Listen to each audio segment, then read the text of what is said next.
Let's go here. I think we're live now, Schmitty. So, good evening, everyone. We welcome you to Warhorse Stadium in Devine, Texas for tonight's Warhorse football game featuring the Devine Warhorses and the visiting Young Men's Leadership Academy Lions with Coach Gary Schmidt. I'm Jim Sessions, and you know, Gary, the days where we have the volleyball live stream before the football live stream always end up a little hectic for us, don't they? Well, Jimbo, if somebody would come up here and just take a picture of all the wires that you have and that you get set up for this, they would think every day was hectic, not to mention those volleyball days. But, yes, the volleyball does add another degree of 3 or 4 phone calls. Hey, what about this? What about that? Yeah. Oh, we forgot to give Hannah this. We forgot to give Hannah that. Shout out to Coach Hannah Thompson. Hey, there Coach she Mark is. Mangold. They did the volleyball game for us tonight. Arabians 1 and 4? Yes, we did awesome, by the way. Just awesome. That's awesome. I don't know if y'all heard that. I don't know who did awesome, if it was the Arabians or if it was Coach Thompson and Coach Mangold. It might have been both. I'm sure it was both. Some new technology up here in the booth today. We're going to try it. We're going to see. Think we got a scoreboard camera maybe. Let's see if I punch that on. Hey there. Look at that. Yep. And then until I bump it. Yeah, until something crazy happens here. So, but glad to be here. Game number 3 here for the Warhorses. And like always, right when we go on air, everybody comes up with all the questions. I got a call from the neighbor. Sorry. We've got some confusion on what's going on here. But we do know this, in about 25 minutes or so, Schmitty, we're going to have some Warhorse football. That's right. Hey, off to a great start. 2-0 on the season. Can't get to 3-0 if you don't get to 2-0. That's exactly right. We checked that box. You know, horses had a good game. You know, I'm looking at some of the stats right here. 14 in the first, 14 in the second, none in the third. We're going to kind of talk about the third quarter. Every coach that I interviewed today kind of talked about the third quarter. And then 16 in the fourth. So, you know, got it together and then finished the game strong. But, you know, all in all, you got to like that offensive output. Yeah. Scoring the way they are and moving the ball the way they are, like 391 yards of total offense. So 400 plus or close to 500, maybe over 500 the first game. It was over 500 the first game and then almost 4 now. I think most football coaches in the state of Texas will take an average of about 450 yards a game. Hey, you know, call us crazy. Yeah, you know, and we've been called a lot worse, that is for sure. It is the truth. This is the Brown Chevrolet Warhorse Football pregame show. This show, of course, brought to you by Brown Chevrolet, lead sponsor this year for the Warhorse Football broadcast. So, again, the Warhorses and the Young Men's Leadership Academy Lions. We're going to take a quick commercial break. When we come back, we'll break it down a little bit for you, get to some coaches' interviews, and probably have some rambling of our own. We'll be back in a minute. This is Warhorse Football. Brown Chevrolet proudly supports Warhorse and Arabian Athletics as this year's lead sponsor for DHS Broadcasting. Located just off I-35 in Devine, Brown Chevrolet is your stop for all things Chevrolet in South Texas. Can't find the vehicle you're looking for on the lot? Call the sales experts at Brown and let them find it for you.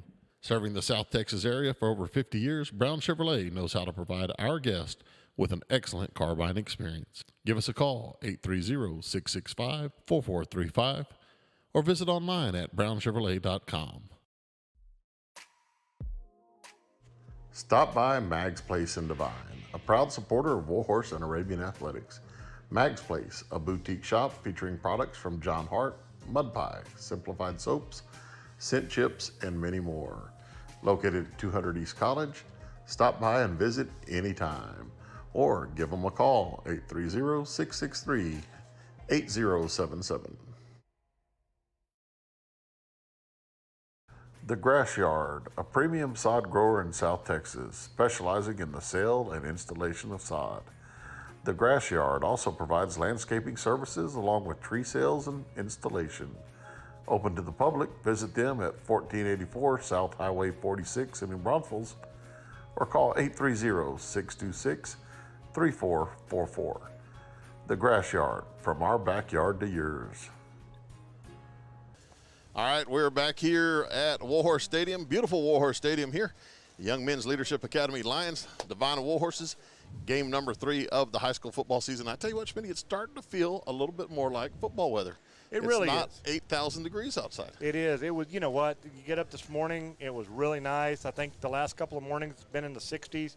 So, yeah, it won't be long until these evenings are, where you feel like fall football. Yeah. But we are still in South Texas. So let's talk a little bit real quick about tonight's opponent, the Young Men's Leadership Academy Lions. It took me forever to figure out that they were the Lions. Well, and I was going to say, and we're only going to talk a little bit because they haven't been playing football for long. What, like 3 years? I think this is the first year that they actually have all 4 grades at Young Men's Leadership Academy.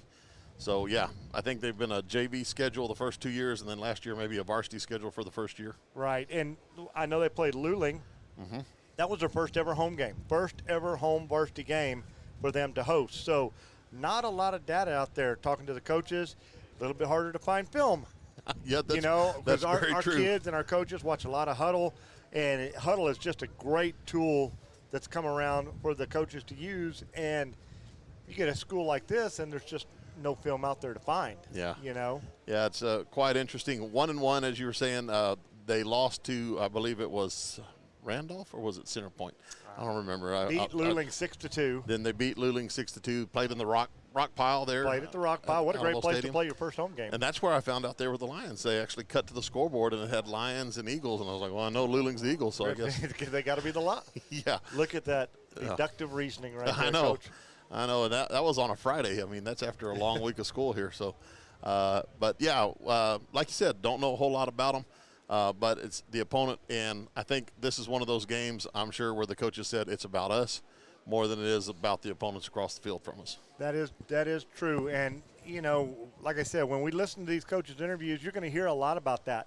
And, Jim, we're saying that about this week, but I think that's kind of the mantra. I talked to Coach Eats last week. I mean, you and I being basketball coaches, they kind of have taken on a little bit of the John Wooden philosophy. And I don't know if you guys, you have to be old like me to know the John Wooden stuff. But John Wooden was all about, I do what I do, or my team does what my team does. You got to come adjust to us. And the Warhorses are kind of getting back to what the Warhorses do. Yeah, and it's been good. And as we said earlier, 450 average, offensive yards per game, 44 last week. So, I mean, 44 points. 44 points, that is. Yes. Yeah, so, putting some points on the board, and that's something good to see. Well, you snuck down to the field earlier, and you got to talk to the guys. I guess we should jump into that pretty soon. Looks like we're about 15 minutes or so from, on the clock, game clock at least. I did, because we got a little surprise visitor for the people tonight. We will talk about that one in a minute. Started off with Coach Gomez, as I do. We are not changing tradition. That's another thing that the coaches are big on. Did I interview you first? Okay, we're going to do that again. Coach Gomez talked a little bit. I kind of asked all three coaches the same types of questions. What are the positives that you're seeing? I know it's early, but there's always positive. And anytime there's positive, there's always negatives. And a lot of times it's not really a negative as much as it is just some little things that we want to tweak and make better. Gotcha. And they're going to talk to that point here. All right. Well, here's our interview with head football coach Paul Gomez, right? That's where we start? Yes, sir. I don't want to mess it up. Oh, absolutely. Right. Here's our interview with Coach Gomez. Good evening, ladies and gentlemen. Down here on the field with head coach Paul Gomez. Coach, great job. Second win of the season, second game of the season. Hey, give us some of the overall positives that you and your staff saw on film after week 2. Yeah, well, our guys are really playing hard for each other. A very unselfish bunch, and, we know about that with the running backs. It doesn't really matter who has the ball. They trust in the scheme, and they trust in each other. They're really playing hard for each other, man. That's a good thing. That was an interesting way to say it, playing hard for each other. Yeah. Not just for me anymore, but the real true team concept. Exactly. Okay, well, we talked about the positives. What do you want to clean up? What do we need to work on? Because there's always some of those. Yeah, well, obviously the penalties. Obviously the penalties didn't work in our favor, especially that third quarter. The big thing was complacency. I think it got too easy for us, too fast. And we talked about it after the game, and we talked a little bit about it on Monday. Just the kids, kind of almost that notch went down a little bit, and then they got a little too laxed. And I think it showed with how we played, the fumble snaps and the false starts and the holding and all that stuff. It kind of just, added on to it. So, it's one of those things that they know they got to work on. They have to learn how to win, and not get big-headed, and understand that the reason why they won is because they busted their tails Monday through Thursday with it. And it's all those little things, like you said. You don't hold, you don't jump off sides. It's just the little things. But those are great life lessons too. Yeah, that are going to come back and help these kids out. We always try to relate everything to life lessons, man. Out there in the real world, once they get done with this stuff, there's going to be things that are going to knock them down. There's going to be times when they got it easy. They got to learn that they can't relax if they want to continue to succeed. That's right. That's awesome. I don't think people understand it. It's not just about coaching football. It's about coaching young men. Exactly. Future pillars of the community. Yes, exactly. That's big. That's big for us. Okay, what can we expect to see from YMLA tonight? What are they going to do, y'all? They have really good athletes. They have really, they've been they've been going for about 3 years, so they're new. But they've got some really good athletes. They got some good size. It's just a matter of us kind of staying disciplined. If we're going to compete against these teams that are obviously faster than us, most of the time bigger than us, we have to be disciplined and we have to be tough and we have to do what we do. And if we can do that, I feel good about our chances. That's right. Always, if you do what you do better than they can stop it. Hey, Coach, good luck tonight. Let's go get win number 3. Thanks, bud. Appreciate it. Great interview there, Schmitty, with Coach Gomez. And, yeah, I knew that had to be coming. Do what we do. That's it. Do what we do. But I also really enjoyed that part where he talked about, that third quarter kind of relates to life lessons as well.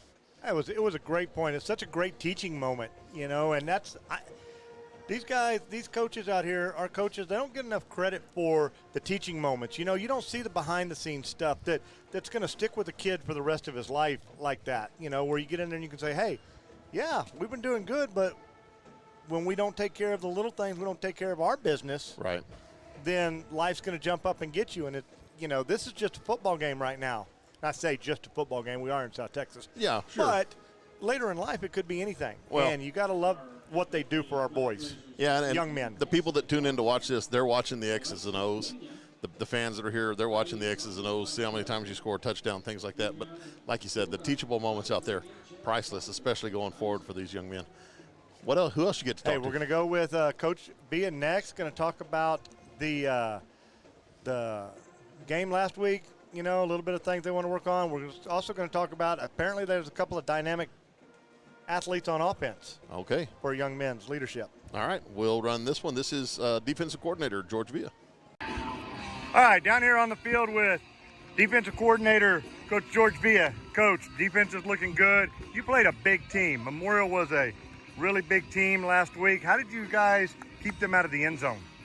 Well, the biggest thing was alignment and assignment was a lot better than we did against Highlands. That was a big key. What we talked about the other day is get lined up, knowing your assignment, knowing your read, knowing to trust the read. And like I said before, the more we do this, the better our kids are going to get. And I guess that's just something. It's a little easier every week to read those keys because, like everything else, they took the summer off and we're getting back in the swing of things. And okay, give us some positives. What y'all see on film that you like from your defense through the first 2 weeks of the season? The biggest thing is our effort. Our effort is resilient. We fly to the football, whether we make the wrong read or not. For the most part, our guys are trying to get to the football as fast as possible. That's something we preach every day at practice. Even if you make a mistake, try to get to the football.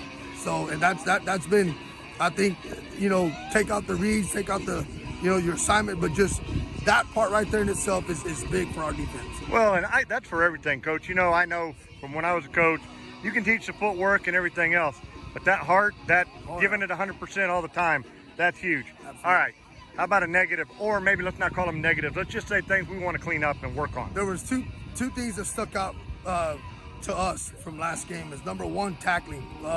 We were getting there. We were making good contact. We weren't running our feet, and they got positive yardage because of it. The second thing was the big plays. We have to eliminate the big plays. We have to force them to drive the football. We gave up 40-something yards rushing. One of the touchdowns that they had was a 40-something yard touchdown. They had 160 yards passing for the night. I think 60. We gave up a 60-yard touchdown. So those two things that we need to eliminate, and then we'll be the defense that we really want to be. Right. Yeah. Always want to keep away from the big plays. Right. Okay. Last but not least, what is YMLA going to try to do to your defense tonight? I think if they watch film from the previous two games, number one, they're probably going to try to screen us That's something that they do anyway, but that they have a lot of success, and we have given up a few big plays with the screen against the screen. The other thing is they have a really good back. I mean, if you see him on film, he doesn't look that big, but right now I'm looking at him over there doing his drills, and the kids are good-looking kids. So we're gonna have our hands full. Like I said before, we gotta hit, wrap up, run our feet. Hey, Coach, I know you guys will do a great job tonight. Good luck. Let's go get win number 3. Thank you. All right, we're back here. Game clock has about 8.5 minutes, but we think that's running a little early. I think that's a little fast. Hey, Coach Villa right there talked about the athletes they have. So they're going to have their hands full, but I know they've been talking about their keys. That's something he always talks about. They're going to be ready to go. And speaking of going, we probably need to go, step away, let some of our sponsors speak, and we'll come back and get those last coach interview. Yeah, we'll be right back. Chaparral Ford is proud to be a sponsor of this year's Warhorse and Arabian Athletic Program. Chaparral Ford has been serving Devine and its citizens for over 35 years. For more information, visit the website at www.chaparralford.com or go to the Devine establishment located at 102 County Road 773. Chaparral Ford, the experience is worth the drive.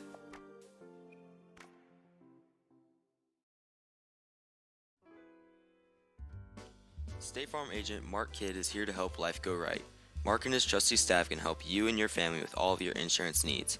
From auto, home, health, and life insurance to banking products and financial planning, Mark and his staff are there to help.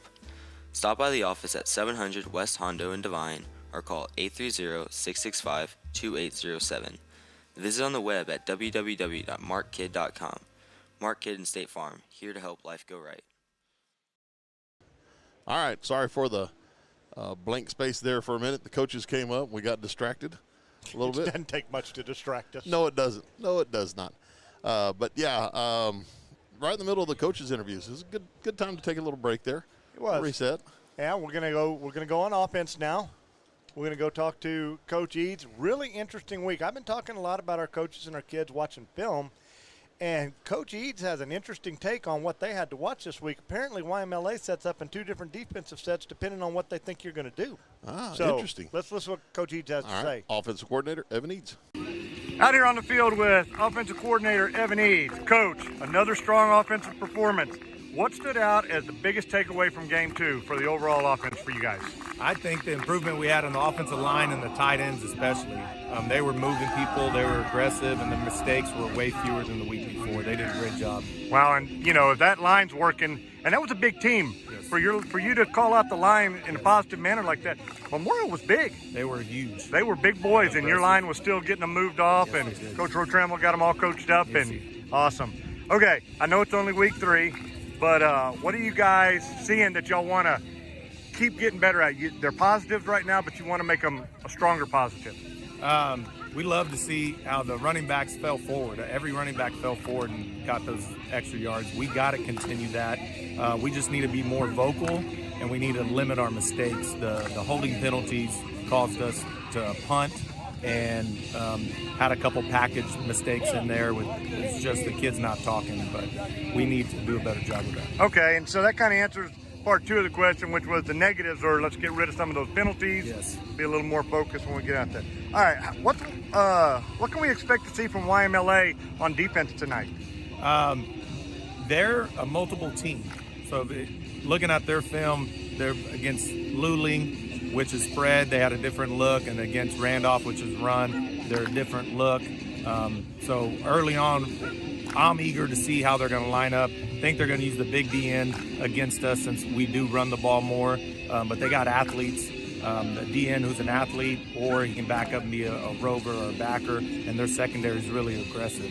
We just need to see how they line up early and then go from there. Wow, kind of an interesting scouting where you have to kind of plan for 2 different defenses in the same team. Yes. That's a little unusual, but I bet that'll help y'all down the road. It will. Our running backs and the quarterbacks were on it in film, and they're ready to That's attack. awesome. I don't think people out there know how much film these kids watch or y'all watch, and kids are always watching film. I think that's awesome. Hey, Coach, 2 wins in a row. Let's go get number 3. Yes, sir. Let's do it. All right, we're back here, and thank you to Coach Eads and the coaching staff of the Warhorses with all their interviews there. But Kind of interesting, Jimbo. They played one defense versus the spread. They played another little bit of defensive package versus the run package, and apparently a kind of a dynamic defensive end type player that YMLA has. So it's going to be interesting to see how they line up against us. But more importantly, the adjustments that we make as we go forward, seeing what they're doing to us, which, that's always part of every game is the adjustments. Yeah, and then I'll tell you what, speaking of adjustments to our broadcast, no visiting school band tonight, so no school song there. Warhorse playing or Devine High School playing their school song right now. I think we have time to jump into this coach. We've got one more coach's interview, don't we? Yeah, one more coach's interview, and I know you're trying to give it away, but hey, I am. We got out there and we got a special interview for you with the special teams coach. Here's Coach Scott Taylor. There it is. Hey, got a new segment down here. We're on the field with special teams coordinator Scott Taylor. And Coach, we probably should have talked to you after week one, but I'm going to ask you a week one question right here. We're in week 3, but I'll tell you what, I'm going to go back. How do you prepare for special teams when you guys are trying to get ready to go for a season? Well, for the week 1 is actually the worst week to prepare for because you really don't have any film on them. They work a little bit of special teams, but it's without a rush, and they don't actually run a return and different things like that. So basically we have to either find old film, or if we've played them in the past, we look at those things. We were luckily enough on Highlands, we were able to get last year's playoff game and one other game, and so we were able to prepare for their unique punt. They had a couple of shifts that we were ready for, and then the onside every time. And so that was one of those things that, but normally week 1, it's a shot in the dark. We do what we do and just have to adjust at the game time. Well, and that's great, because that's my next question. Week 1, onside kick, like every kick, but you guys handled it like a champ. That could have been a game-changing moment. And it was huge, and the big thing is our sophomore stepped up great. I mean, Luke, I couldn't have been more proud of him, not big-eyed in his first game, just scooped those balls up. And then it allowed us a little later in the game when we realized that, hey, that's exactly what they're going to do. We went to our hands team and got, but it's still, Luke was on that. He'd earned the right to be there in the same spot. So it went to him every time. He made some big things. He actually got a B, which is our award for after the game to get a sticker on the helmet, and so we really enjoyed the way he picked it up. All right, so let's go from there. Last week against Memorial, they did a couple of things to you. Yes. What did Memorial do to y'all? Well, the different formations, and we actually had to punt, and we got one good one off, and then we tried something new that we'd worked on, and it didn't look like we'd worked on it all that much, and so we kind of flubbed that up, but it'll be better this week. And then we knew at the end there they were going to be in the onside kick potential, and Brady made a heck of a return on his own type deal. He's supposed to catch the ball and get down, but he said, I think I can beat this guy, and so he went to the left, and he went to the right, ended up in the end zone. Things you can't coach right there. I mean, that's just a senior athlete. Good instincts, coming around, and so, each week when I am preparing for it, huddle makes a huge difference. I'm able to look at each segment, like what do they actually do on kickoff, and chart exactly where they kick it. What do they do on kickoff return, and chart exactly where, either the ball's going to be kicked, or actually when we kick it, what they're going to do, if they're going to crisscross, if they're going to just wedge, if they're going to do whatever, kind of a hem block type deal. So I have a little bit of preparation. And then during the week, we're able to work on Tuesdays and Wednesdays. We do a 10-minute segment where we kick in the class, and then we work on one or two of the special team items. And then on Thursday after school, we put it all together and run through. We call it kicking the field, and we go through every different thing that we can see. And so, and that's when we, after working on the different formations and things like that, what the best return we think for the week. That's kind of how we do that. So. Well, Coach, thanks for the info. We'll get back with you next week and find out how this week's special teams went. Good luck, and let's go get win number 3. Sounds good. Nice little touch there, adding Coach Scott Taylor, special teams coach. That was, an unsung part of the game.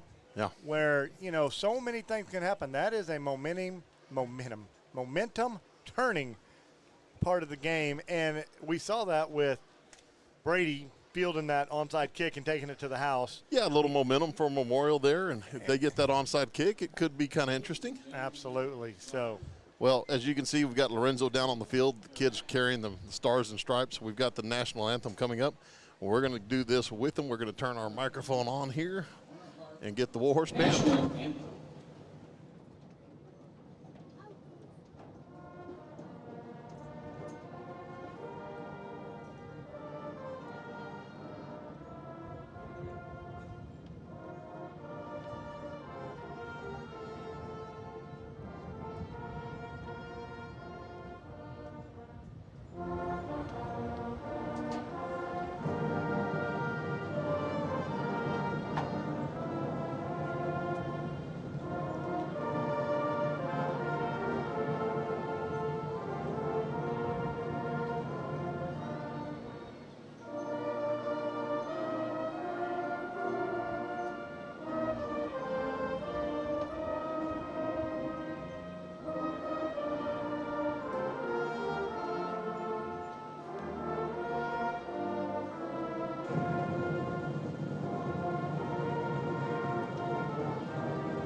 All right, great job there by the Warhorse Band.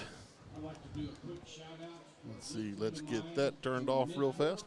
Hey, while we're waiting here, shout out to one of our dudes here, Matt Balderrama, and the Knights of Columbus. They went in and pitched in and helped us out with a little technology here, something we're trying out new tonight, and I think it's going to be handy. Oh, it's a lot nicer set up, and I tell you what, Matthew is a guru with this stuff, and he has been just a world of help for us. And, he has.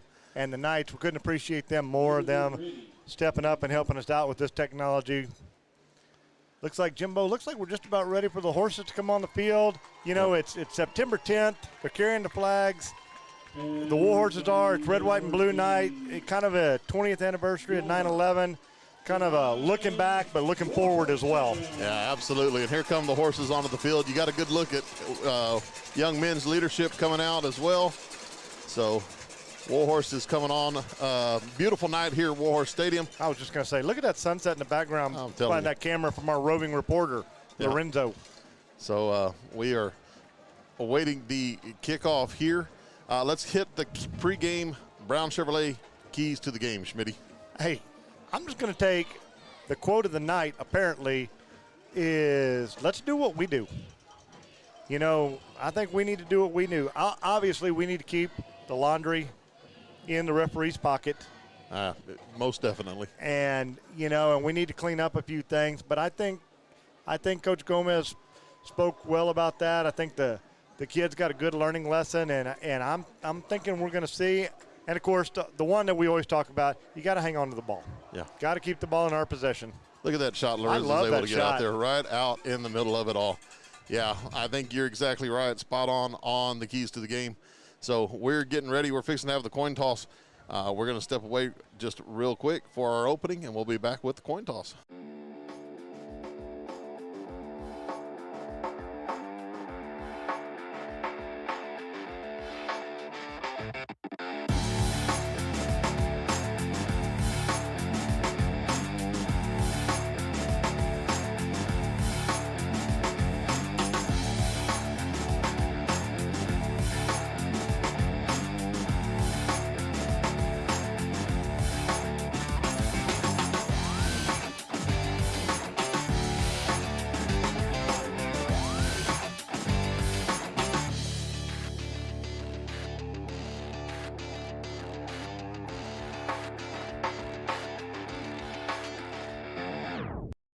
All right, we're back here fixing to have the coin toss.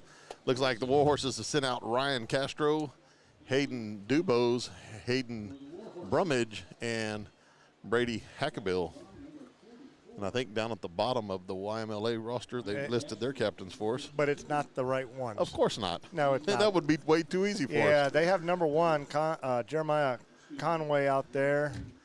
And looks like number 60, that would be Henry Campos. And 52 and 10, it looks like. number 10 would be Aiden Delgado. 52 would be Noah Medina. Looks like the Warhorses will receive. I like that call by the Warhorses there. Get the ball first and get ready. I tell you what, Schmitty, this new technology we've got going with Lorenzo down on the field, I think it's going to be a nice little addition to our broadcast. I think so, Jimbo. You know, I know people, they can't see what we're talking about, but when we came in here, we had a capture card for every camera. We're running 4 cameras right now, so it's 4 capture cards. And, you know, you can imagine the number of wires that go to that.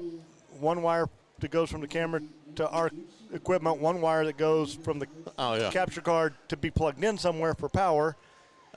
It's still a mess up here. Oh, it is. It's less of a mess, though, tonight. This new unit that we were granted is 4 capture cards in 1. Yeah. And so we plug all the cameras into this 1 unit. We're able to switch. I don't know, Mr. Haas, if we've got the replay yet, but we will work on that. That is very true. And, you know, we got Lorenzo down on the field. He was able to get some shots of the band, the student section. And, you know, there were a couple of things that happened with the student section last time around. You know, unfortunately, the action of 1 or 2, you know, should not take away from shouldn't take away from everything else. We're not saying that. I mean, we're definitely not condoning it. Not condoning that.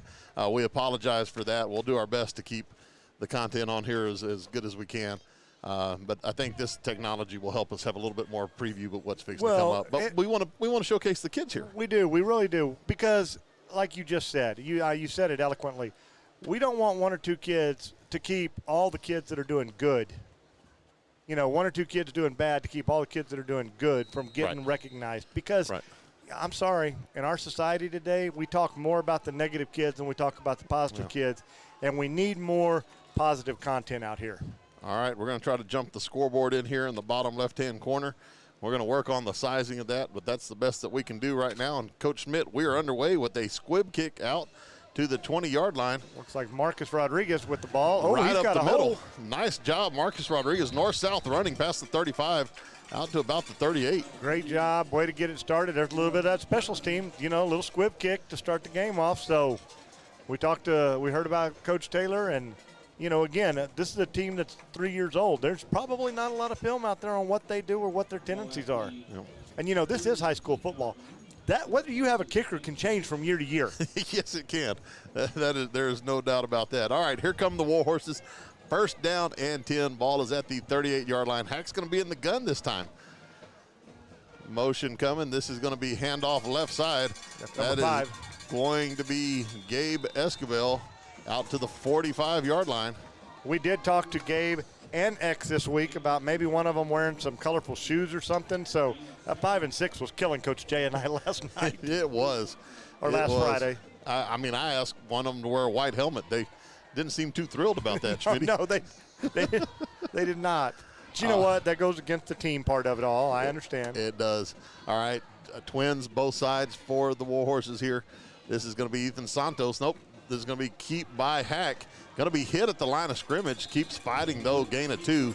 3rd and short coming for the Horses. Kept those legs churning. Number 54, Nathaniel Borrego, finally got him down, but not before Hack got out there about a yard shy, and great second effort by Hack. Yeah, 3rd down and 1 here after the second effort there by Hack. So, hey, we've got a new cheerleader out there. I see that. Cheerleader for the night. That is. I think that is the I think she was at the pep rally today. I think so. Pitch back Santos. He's going to plant, dive forward. He's going to have enough for a first down there. But penetration on the play for the Lions of Young Men's Leadership. Kind of lost his footing there. Looked like he slipped when he went to stick that foot in the ground. Did a great job at doing the pop-up drill, so to speak, and getting the yard he needed. Warhorses have the ball right at midfield. Looks like if I switch from camera angles, we've got to go back to the picture-in-picture there. So learning this technology, but try to keep the scoreboard up there for you guys at home. We won't have to say it so much. Hack again under center. This time pitch back. Warhorses, that's Gabe Esquivel, looks like, out to the 45-yard line. So a gain of 5 on first down there, Schmitty. Yes, sir, and Coach Eads talked about the line and the tight ends and how they're getting their blocks, and you got to like the way the line is opening the holes for these backs right now. Big boys doing work up front. That's right.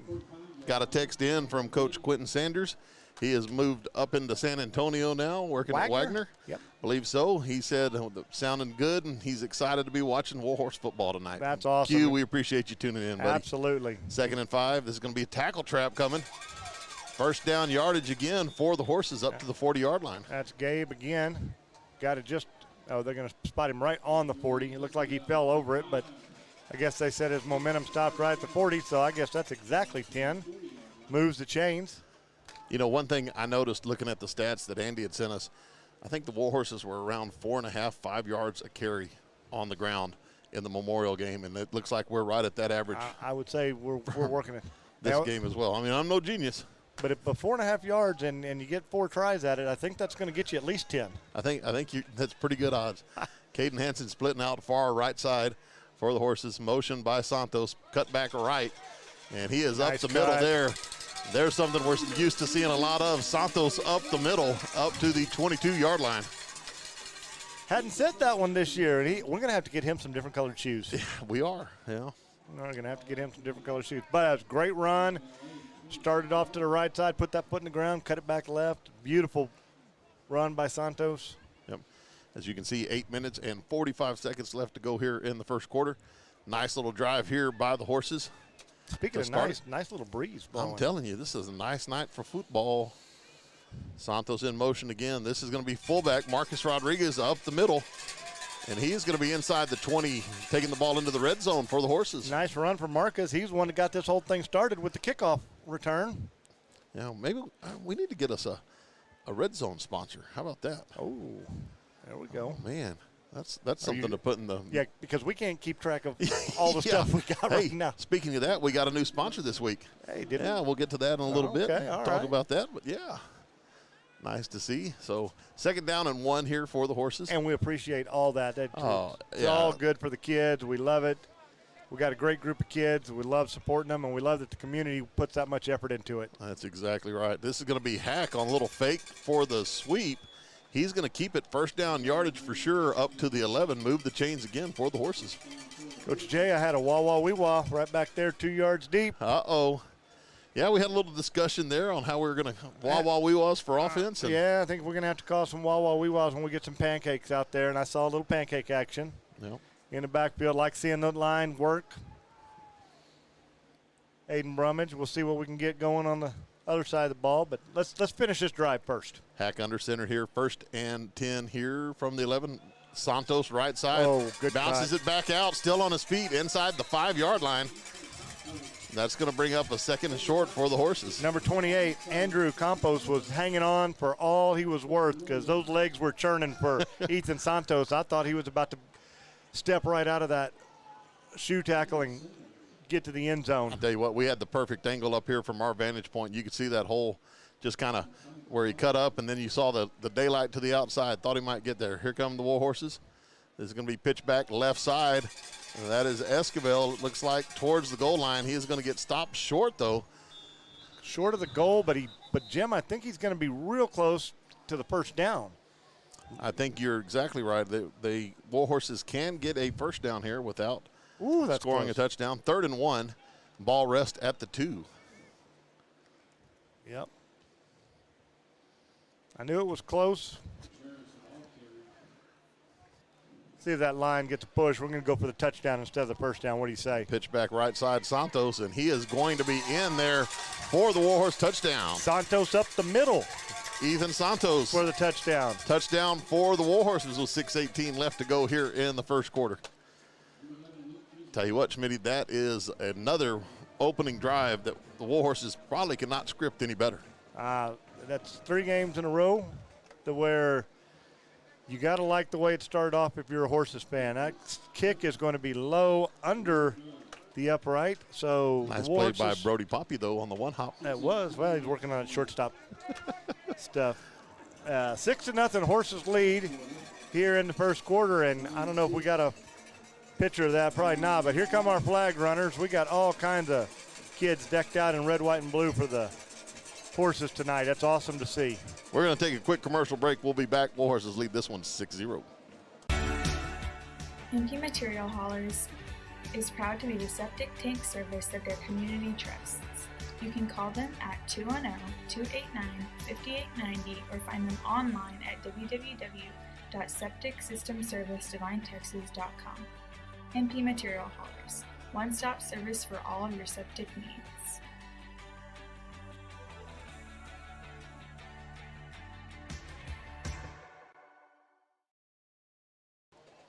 All right, back here at Warhorse Stadium. Warhorses lead this one 6-0. And as you were mentioning before the break, little red, white, and blue theme tonight for the student section. Had a red, white, and blue dress-up day. A lot of kids dressed up. Lots of kids dressed up. Lots of kids showing their patriotic colors out there. Big day. We had the football game tonight. We had the Arabians playing Hondo. We've already talked about that. They won in 4. That was awesome. We had a lot of feathers around the school. Yeah, a lot of stuff going on. We've got a lot of things going on tomorrow, this weekend. We've got some sub-varsity volleyball tournaments, cross-country in action. Team tennis played yesterday. Been a busy time. That's it. Cross-country tomorrow? Cross-country tomorrow, yes, in Bandera. All right, here we go. Hansen is going to boot this one. It is going to be high, short kick. And it looks like a little reverse action here. Number 24 for Young Men's. He will be out to the 38-yard line. 24 is going to be Cameron Richardson. He's going to get out past the 40. Pretty good starting field position here for the Lions. It was, and there it is. You know, special teams. Interesting, we had the special teams report today, a little special teams right there where we run the reverse. First time we've seen that. I tell you what, Jimbo, I love these sheets that you give us. Kind of an interesting one where half the names are last name first, first name last, and the other half are first names first, last names last. You got to be careful before you say somebody's name. That is very true. All right, looking to throw here is Young Men's Leadership Academy, and that ball is caught by Brandon Mancias. And he is quickly brought down by Xavier Contreras and Marcus Rodriguez. There was a flag thrown right at the snap of the ball. Looks like they're going to get the horses for an offside penalty. I did not notice that when I printed these out. Of course, I printed these out on Sunday when Coach Gomez sent it to me. Well, and I did until you read that name right there. I was like, well, wait a minute. I thought all the names were on there the other way, but that might be the only one that's.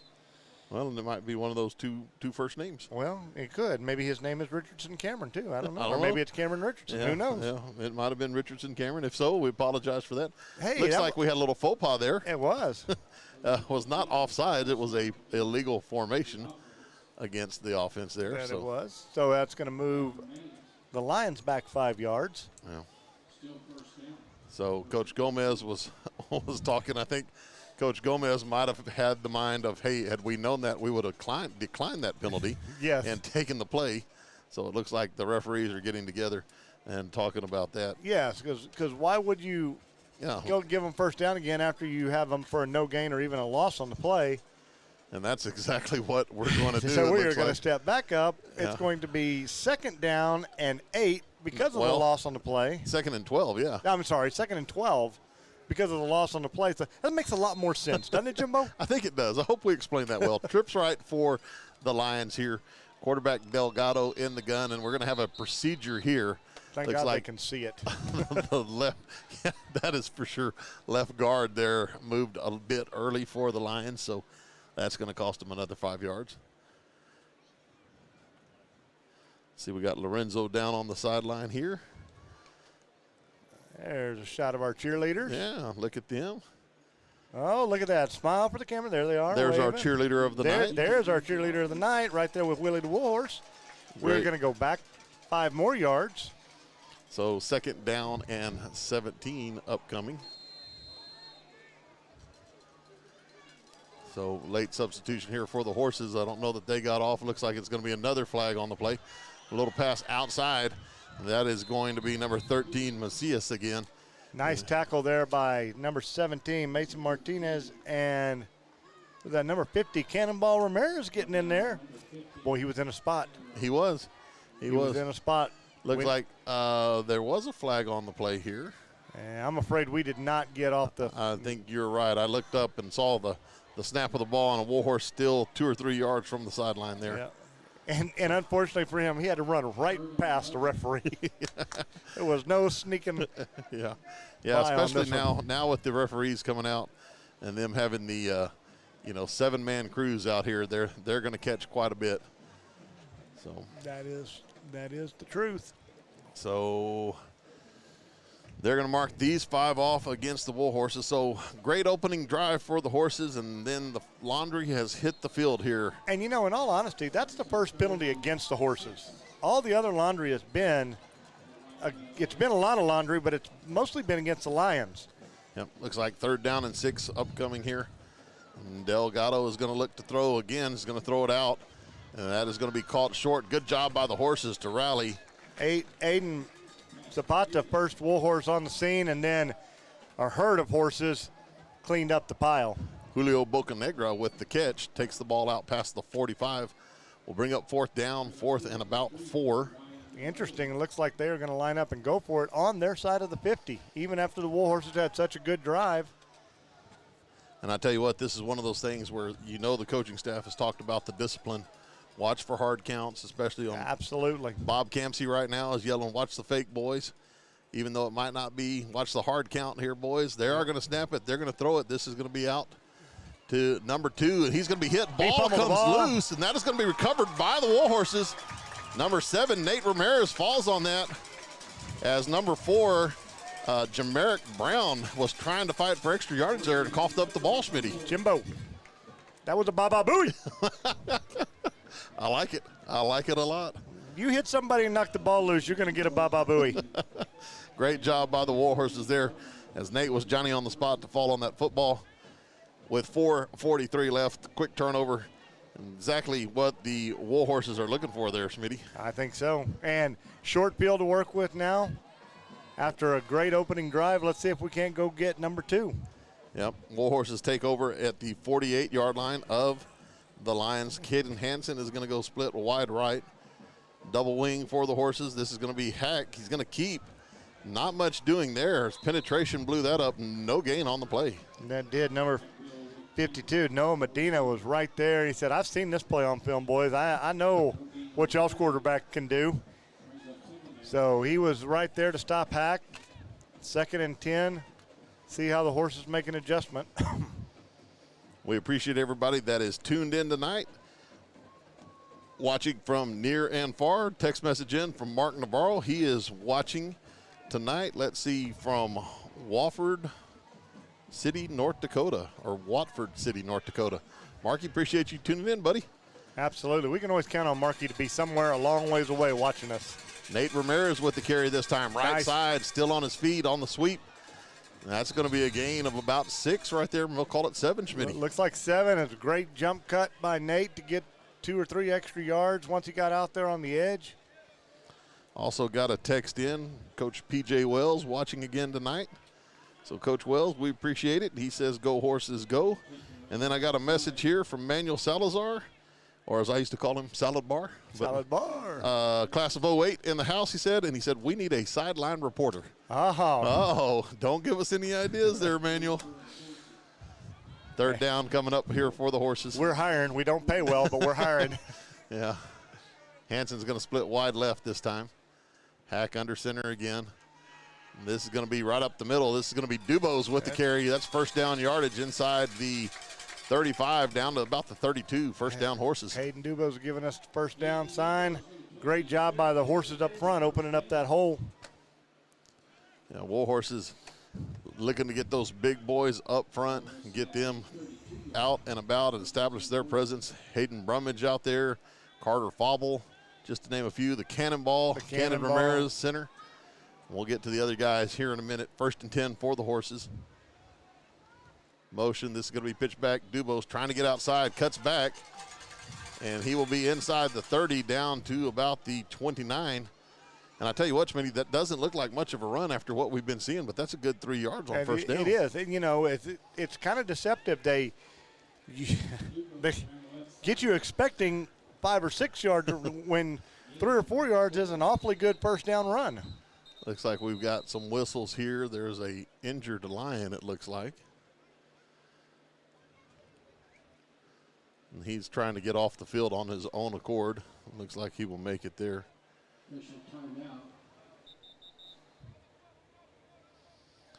Got a picture in here. It looks like old Gage and Colin up watching in Wyoming, tuned in to watch Warhorse football. Appreciate them being tuned in, the Martins. Second down coming here for the Horses. Hack is going to be under center. This is Dubose up the middle. Up close to the 25. Looks like they're going to mark him at the 26. Another gain of 2 there. And the Warhorse just keep pounding away.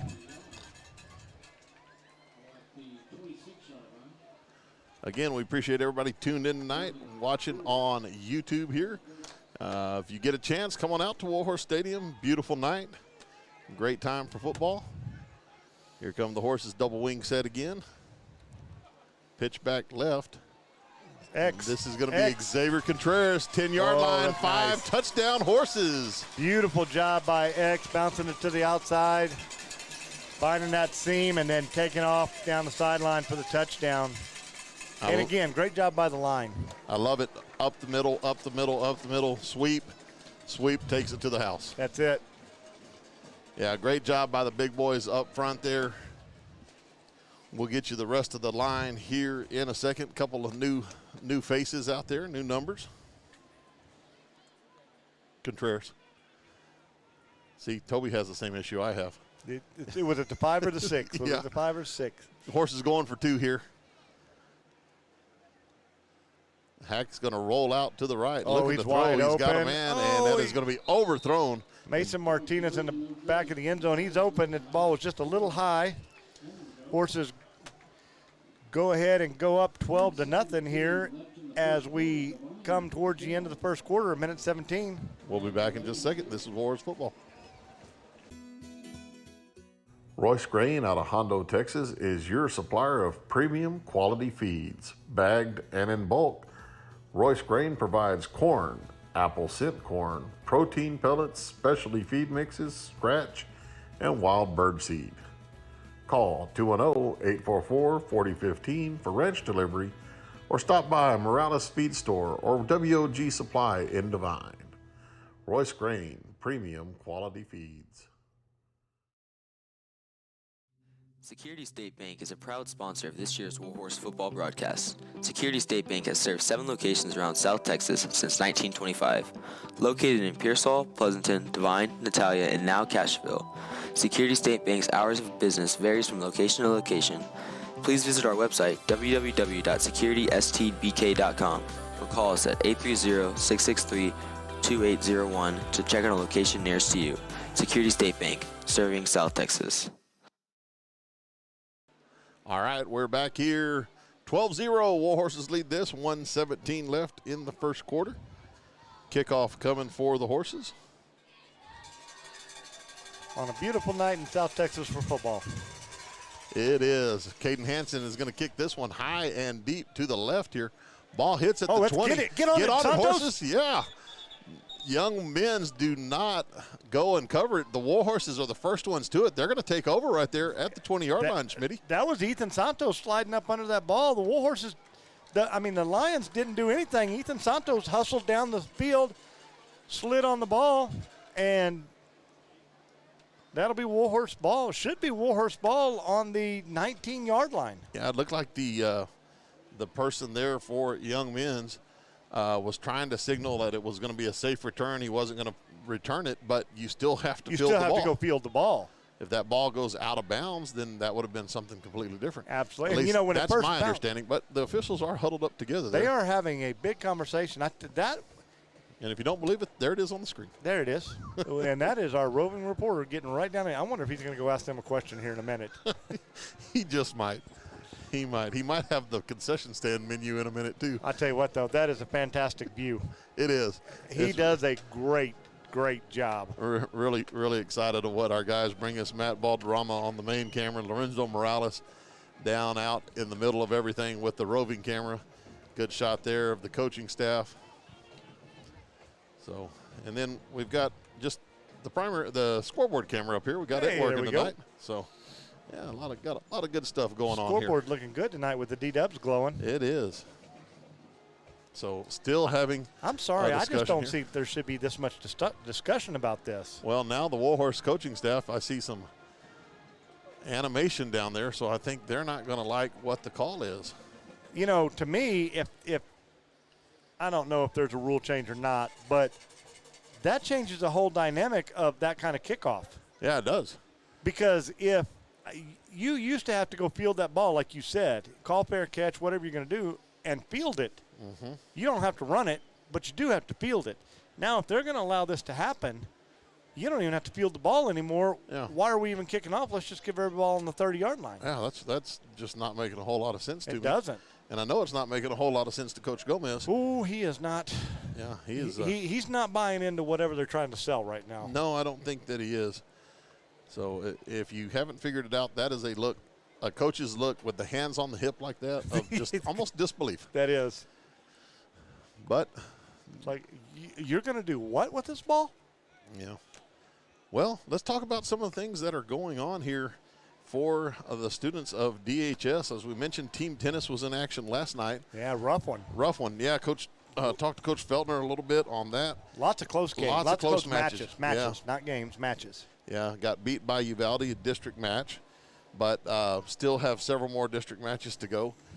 We've got the Arabian volleyball team beating Hondo tonight in 4 sets. That's right. Had a tough loss on Tuesday to a very good Navarro team. Yeah, 5-setter, lost 18-16 in the 5th set. Had a chance to. Yeah, had their chances there. Coach Gomez is still unsatisfied with the ruling on the field. It looks like they're going to give the ball back to the line. So if there's anybody out there, if Lewis Stroud, if you're watching, buddy, please let us know what that rule change is. Yeah, I don't understand it, but then again, I'm the basketball coach here, so that's part of it. And let's see, we got cross country running tomorrow. Mm-hmm. Cross country going tomorrow. Busy, always busy. Got some big happenings going on tonight and tomorrow around town too. Yes, we do. We'll get come to back those to. later. Yep, handoff up the middle here. Baba Booey. That is, let's see, number 3. That was number 17 with a big stick, Mason Martinez. Number 3 was Aaron Pickney. There we go. Pinnick. I can't even. I got to turn the lights on to see him. My glasses are bad. Gonna have to. Well, Delgado's going to throw font. this time. Oh, we got deep ball, and that ball is going to be brought down. Number 4, Jamarick Brown, still on his feet there, and he's going to take that one to the house. That'll be a touchdown for Young Men's Leadership Academy. Jamarick Brown just outfought Elijah Sanchez for that ball, and I thought X was going to be able to make the tackle, but he kind of just stepped right through it. And then what great hustle by Mason Martinez on that play. On the far sideline at the down marker, there is a flag. That is in the land of holding, Coach Sessions. Well, it could be, or it could be an illegal formation. When the white hat is still standing at the 45-yard line, it's probably not good for the offense. There's a long discussion going on here, but it looks like they're going waving to wave it off. Oh, we don't need that. We did not want to see that. So long pitch and catch there. Looked like the Warhorses had a chance for that ball. And it did. Looked like Elijah was in position to get the pick, went right through his hands, and then just was out wrestled for it. Yep. So put 6 on the scoreboard for Young Men's Leadership Academy. You know, Jim, it'll be interesting to see with the way that kickoff all went and then that big play, how that happened. I still just don't understand that kickoff. I don't either. Maybe we can get some clarification here in a bit. Snap is good. Kick is up, and it is good. That's Julio Bocanegra with the extra point. So we are now at a 12-7 game here, Smitty. We're going to take a quick commercial break. We'll be back in a minute. This is Warhorse Football. Come see Warhorse and Arabian supporter Eric Smith at North Park Chevrolet for all your car buying needs. Located just down the road on U.S. Highway 90 in Castroville, North Park Chevrolet consistently ranks among the top Chevrolet stores in the state. With over 300 vehicles on the lot to choose from, Eric can help you find what you need. Contact Eric at 210-737-4786 or visit the website www.npchevy.com. Medina Electric Cooperative was built by this community more than 80 years ago to deliver safe, reliable, and affordable energy. We are proud to serve this community beyond the power lines. You can find us supporting your kids' Little League, sponsoring school events, hosting safety presentations, and more. We're honored to belong to this community. Keep up with Medina Electric from the power lines to the sidelines on social media or at medinaec.org. All right, we're back here at Warhorse Stadium. 40 seconds left to go first quarter, 12-7. Got some clarification. I didn't really get much clarification. He doesn't understand it any more than we do. Went and talked to the clock man up here. He's the referee, one of the officials, and asked him about that onside kick, and he's like, I can't help you, sir. I don't know what happened there myself. He said, I thought it should have been y'all's ball on the 19. Well, one thing that I didn't think of, and I was thinking of during the commercial break, maybe there was an inadvertent whistle or something like that. Maybe now, there could have been that. It could have been an inadvertent whistle. It blew it dead as soon as he put his hand up or something. Was that Xavier Contreras that returned that ball? That was a little interesting return there. He fielded it short, but he tried to get in behind some blockers there. He did. So Warhorses will take over here about the 37-yard line. 34 seconds to go here in a very exciting first quarter. Had a lot to offer. Definitely have in that regard. All right, here we go. Scoreboard's back on. 12-7 here. Shotgun for the Horses. This is going to be motion left side. And that is Gabe Esquivel, I believe, out of bounds at the 45-yard line. It's going to be a gain of 7 on first down. Nice job by Gabe stringing it out, gaining yards as he did. Hey, I just had a message in here from Facebook. Might have someone interested in being the Red Zone sponsor. Uh-oh. Yeah. Hey, there we go. Might be related to Gabe Esquivel there. Oh. Yeah. I want to call her by her name when she was here, Victoria Flores, because I'm not really sure how to pronounce her married name here. But Victoria's tuned in watching. She might be interested, so Victoria, we'll get in touch there. Motion by Santos is going to be Hack, keeping it right up the middle. Big hole there. Out past midfield, still on his feet. And he is going to drive on past the 30-yard line. Late flag coming in. It looks like might have got the Horses for holding downfield. It's either going to be that or I was a pretty big block in the back. Yeah. I do not think number 34 saw the train that hit him over there. So they are going to get the Warhorses for an illegal block downfield, but I think this might be first down yardage regardless. Well, I think so, because isn't that a spot foul? It is. They're going to mark it off from the 40, so looks like it'll still be a first down for the Horses. And it kind of negates a heck of a run by Hack right there, but still got the job done, still moved the chains. First down, ball sitting right at the 50-yard line, and looks like we got, 15 seconds to go? It does. We just got another text in here. Go Warhorses from Gene and Rosa Martinez, watching from Houston, Texas. Grandparents, number 23, Gus Puente. Hey. So, hey, we had Gus getting the ball quite a bit last week. It's nice to see. So great to hear from Gus's grandparents there. Here comes Hack right up the middle again, still on his feet. Nice job. Spins out. Flag went down again. As Hack gets out to the 40, we'll see what this one is. Jim, that's an interesting one. That flag is thrown right on the sideline, almost in the neighborhood of sideline interference. Yeah, and it's, who knows? I'm not even going to try to speculate right now. We shouldn't because we're over. Yes. That play is going to end the first quarter, though. That we do know. Yes. Well, we think. We think we know. Both teams are coming over to the bench, so we're going to take a quick commercial break. We'll be back in a minute. This is Warhorse Football.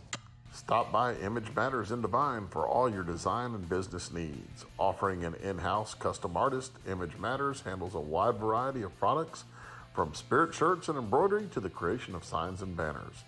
Image Matters also carries a wide selection of awards, offering anything from ribbons and trophies to customized plaques.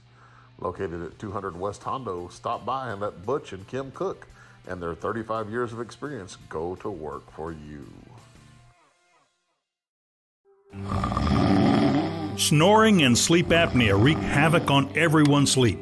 Solutions include surgery or a special mask with hoses and air compressor. Sound like a good night's sleep to you? There is another way, a custom dental device from Dr. Drake's Sleep Solutions. Just slip it in each night. No surgery and no mask. The comfortable and out-of-sight way to end the snoring. Restore the joy of a good night's sleep. All right, we're back here still trying to figure out the flag situation, but just had our new sponsor, Dr. Drake's Sleep Solutions. Kind of appropriate since I yawned right in the middle of that commercial. Not because of the commercial. No, not because of the commercial. Because it was a long, short week, or a short, long week, however you want to say it. 4-day weeks sometimes are the longest, and this one was a little tough, but we got through it. Actually, I was watching that commercial thinking I might need to go talk to them myself. I'm telling you, yeah. Little alternative to the sleep apnea machine. So, yeah, I was kind of thinking that same thing. All right, horses are coming out here. 1st and 10. They have it at the 49 of the Lions. Hack is going to be in the gun. He's going to keep this. He's got some green grass out in front of him block here. out front. And he is still on his feet. Ball is loose. And it looks like there's a Lions pointing, saying they've got it, and I think they do at the 22-yard line. They did. You know, Hack got kind of tangled up right there. He had some good blocking out in front of him, kind of got tangled up. And when he spun around, somebody was able to just get that hand in there and get the ball from him. A heck of a run by Hack. But that's one of the keys that we talked about. We can't put the ball on the ground. Good teams or bad teams that we're playing, you know, we can't put the ball on the ground. You can't make it easy for them. Yeah, you can't put the ball on the ground, and you can't have the laundry on the ground. Correct. So the only thing we really want to see on the ground are those pancake blocks. That's right. We want a little wah-wah-wee-wahs. All right, so here come the Lions. Delgado is going to hand off right side. Big hole there, and that is going to be out to the 40-yard line. That is going to be Aaron Pickney. Nice tackle by number 5, Gabe Esquivel, because I think he was the last Warhorse standing, and if he doesn't bring him down, that's got a chance to be a bigger play than it was. And, you know, that's, you know, going back to what Coach Villa said, got to get away from these big plays. You can't let these teams be having those, you know, 40-yard plays, 60-yard plays. Not that that was, but that still was too many yards. Delgado in the gun. 1st and 10 here. Ball rest at the 40. Looking to throw, is going to throw out. Ball is going to be caught. Short gain on the play. That was to number 13, Brandon Macias. Looks like Nate and Sam Guardiola over there bringing him down. First 2 Warhorses on the play. Gain of 2 maybe on the play. 2nd down and 8 here. I've highlighted some of these names in green, and it's hard to see in the dark. So Delgado looking to throw again. This again is short, but caught and brought up field. Made a couple of Warhorses miss. Close to a 1st down here. Did Mason Martinez and Nate Ramirez in there on the stop for the Warhorses, stopping him. But not before he got the 1st down. Ball spotted right at the 50-yard line. Yep, that was Brandon Macias again with the reception. Move the chains for the Lions. Again, shotgun formation. Handoff up the middle. Pinckney trying to bounce outside. Nothing doing there. Loss on the play. Nice job by Mason Martinez and Aiden Zapata getting in there and stopping him before he could even get started for a loss. Looks like a loss of maybe a yard and a half. Probably a yard. Probably call it a good yard loss. Well, if you look at the far side referee, yes, but the near side referee was loss of 1. So yeah, exactly. 2nd down and 11 here. Clock rolls with about 9 minutes and 45 seconds. Going to throw again. Again, a quick catch out on the flat. Warhorse defense rallies. That was number 4, Jamerick Brown. He had the touchdown catch earlier. Gain of about 5. Esquivel and Nate and Marcus Rodriguez out there bringing him down for the Warhorses. Brings up a 3rd and 6, 7? Yeah, I'd say a 3rd and long 6 here. Trips right for the Lions. 1 receiver to the left. Delgado's going to throw again. Short pass, caught. And see, the Warhorse is trying to wrap up there, but that's going to be 1st down yardage. It was. We had him stopped. They had him short of the 1st down. He managed to spin free and picked up the extra yard or 2, and that is a 1st down. And this is not the kind of drive the Warhorses want to be giving up. Coach Jay? Julio Bocanegra there with the catch and run for the Lions. Some substitutions here for the Horses. So ball at the 37-yard line. Flag on Handoff the play. up the middle. And that play is not going to count as there is a whistle and a flag. If they blew that thing before it even got started, that's going to have to be offsides or an illegal formation again by the Lions. So that'll help make the drive a little bit harder as they step off 5 yards against the Lions, moving the ball back to, what is that, probably the 43. That is exactly what it looks like there. So let's see if the Warhorses can take advantage here of the little mishap, the penalty there. Shotgun again, as the Lions normally line up, trips to the left side this time. And we've got a flag on the far side of the field this time, Schmidt. Again. You know, with all this new technology we're getting, maybe we can get tied into the officials' headsets down there that they're using. Because they kind of take about 3 steps in and press a little button and talk to each other. That's true. That's true. Not sure we want to hear that. That's true, especially, well, we won't go there. Again, a penalty against. Steps off another 5 yards. Lions, and yeah. What looked like a good drive for the Lions, now the laundry on the field has cost them a big 10 yards, bringing up 1st and 20. Ball all the way back to the 48-yard line. Let's see what Delgado and the Lions do here. Looking to throw. Pressure coming, is going to step up, decides to run instead. Not much doing there. Gain of about 4 inside the 45, right at the 45. Zapata and Rodriguez there to bring him down, stepping in, and he couldn't decide. I think he'd have got a little bit more yardage if he'd have just tucked it and run to begin with, but he was committed to throw that ball. Yes, he was. And it feels like the energy has just kind of left the building here for a bit. This drive that they had going, it just zapped the energy in that stands down there. Ball swung out, it's popped up in the air. That ball was up in the air for a long time. Looked like the Warhorses had a chance at it, but it was onto the Lions sideline there. Pass was intended for Jamaric Brown. So ball resting at the 45-yard line. Clock stopped just under 8 minutes. And here we go with one of those quarters, Coach Jay, that seems to just drag on and on with all the laundry falling on the field. Mm-hmm. The bus driving school is in good shape. 3rd down and long here. Delgado looking to throw. He's going to throw it deep downfield, and that ball is going to be intercepted by the Warhorses. That is Nate Ramirez. Great break on the ball, Nate. It was a little bit ducky as it flew through the air. Nice break by Nate Dogg there, as we like to say in class. Well, I guess he just fetched that ball up then, didn't he? Ronaldo, we call him Nate. Birthday, what, yesterday or was it today? Yesterday, I think. Don't get me lying. Yeah, It was yesterday or today. Well, we'll just call him. Happy birthday, Nate. One way or the other. That is exactly right. Nate Ramirez, or Ronaldo. All right, Warhorses have it here. 1st and 10, right around the 20-yard line. This is going to be jet sweep. Lots of room out here for Santos. That is Santos Still around on the his edge. feet. Makes a cut.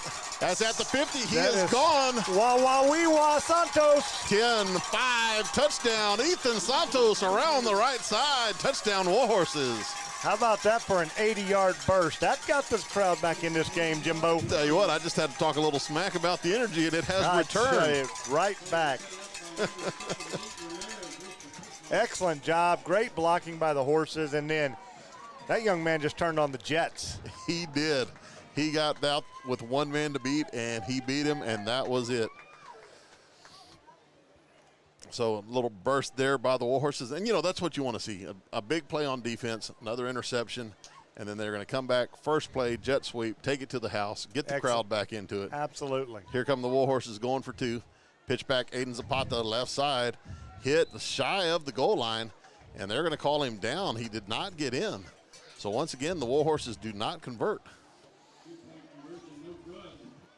But they do convert on the big after the turnover with the touchdown. Get the big 6 points on the board. There's the flag runners we were talking about earlier. The student section doing a great job, red, white, and blue. Cheerleaders there. We are going to take a quick commercial break. We'll be back in a minute. This is Warhorse Football. Apex Services Group, your elite service company.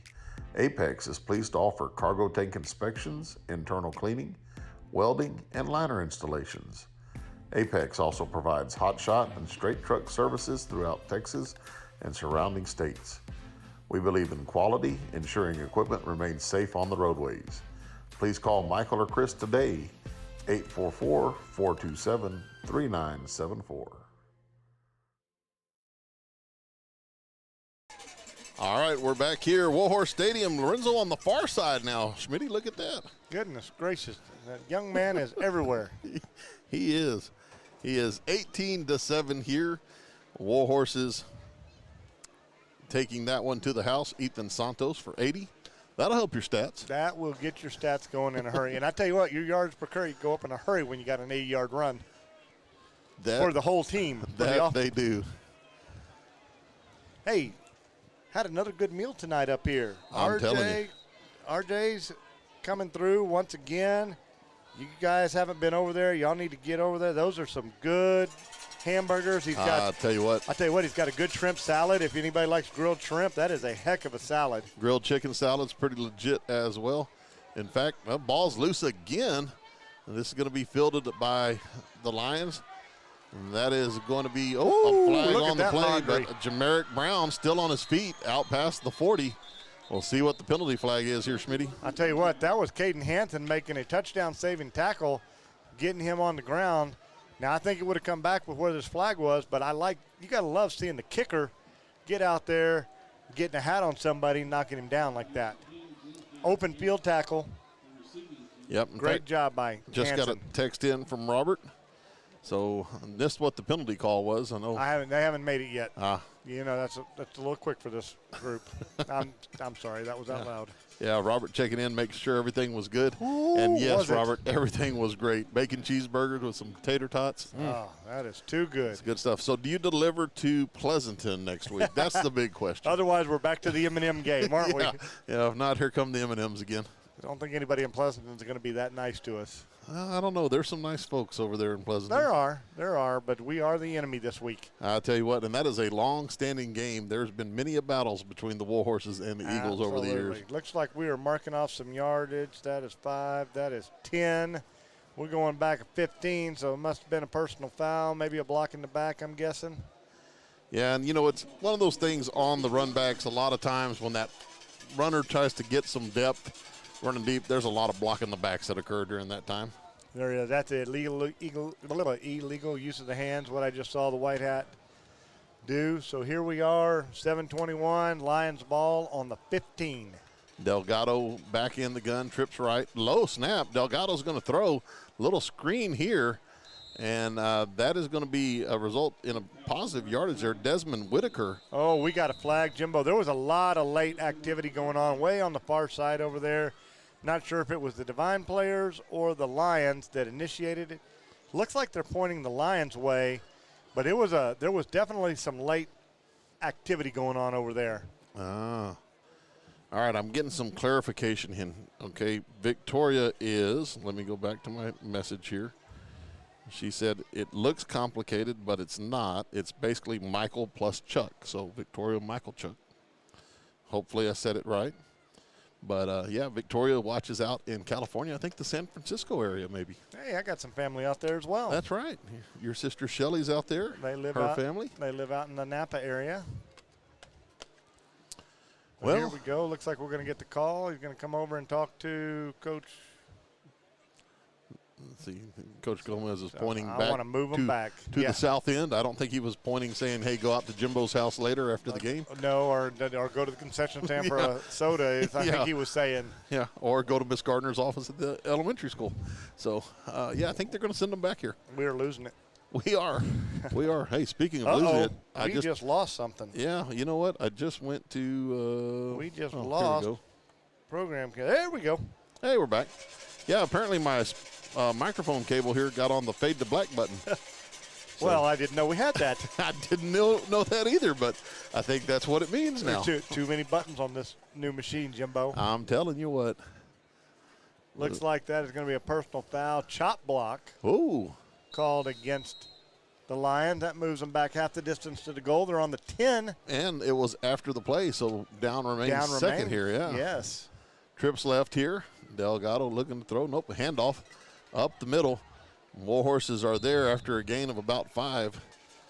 Looks like Luke Friesenhahn, number 11, in on that tackle. And who that getting up off the bottom of the pile? That looks like, who was that getting up off the bottom of the pile? I don't know. I was looking at my watch here. Nick Ortiz. Ah, that was Nick boy, Ortiz. Nick. I've got Nick in class. Baby Nick, 3rd down and 10 here. Looking to throw. This is going to be caught, and that is going to be past the 20, about the 22. Nice job by. Well, it was Jeremiah Conway that went up and caught it. And it was Gabe Esquivel that made the good, sure tackle, because that ball's out there close, within 2 yards of the first down. Jim, they're lining up to go for this. Yeah, 4th down and about. Watch the fake, Bobby. 3. Watch the fake, Bobby. Oh, yeah. Although when they, here we go, handoff. Pinckney going right, hitting the backfield. He's going to be short. Great stop by the Warhorse defense. That was. I saw Cannonball right there, had him wrapped up and was not letting go. Great job by the senior lineman. That will be a turnover for Young Men's Leadership Academy, the Lions. And a host of horses, I should say. It wasn't just Cannonball, but he was the one that had him wrapped up around the waist and leg area. You know what? They don't run so well when you get their legs like that. No, they don't. Ball goes over on downs for the horses. And I tell you what, Schmitty, something I saw on Facebook, the new journalism teacher, Miss Valdez, her broadcast journalism class had a little package they put out there, had some highlights from some of the games, pep rally, some of the spirit stuff at school. That's it. Yeah. That's awesome. That's some other the good happenings going on. Yeah, lots of good stuff going on here. Here come the horses, 1st and 10. Was that from the 22, Jimbo? Let's call it the 22. Sounds good.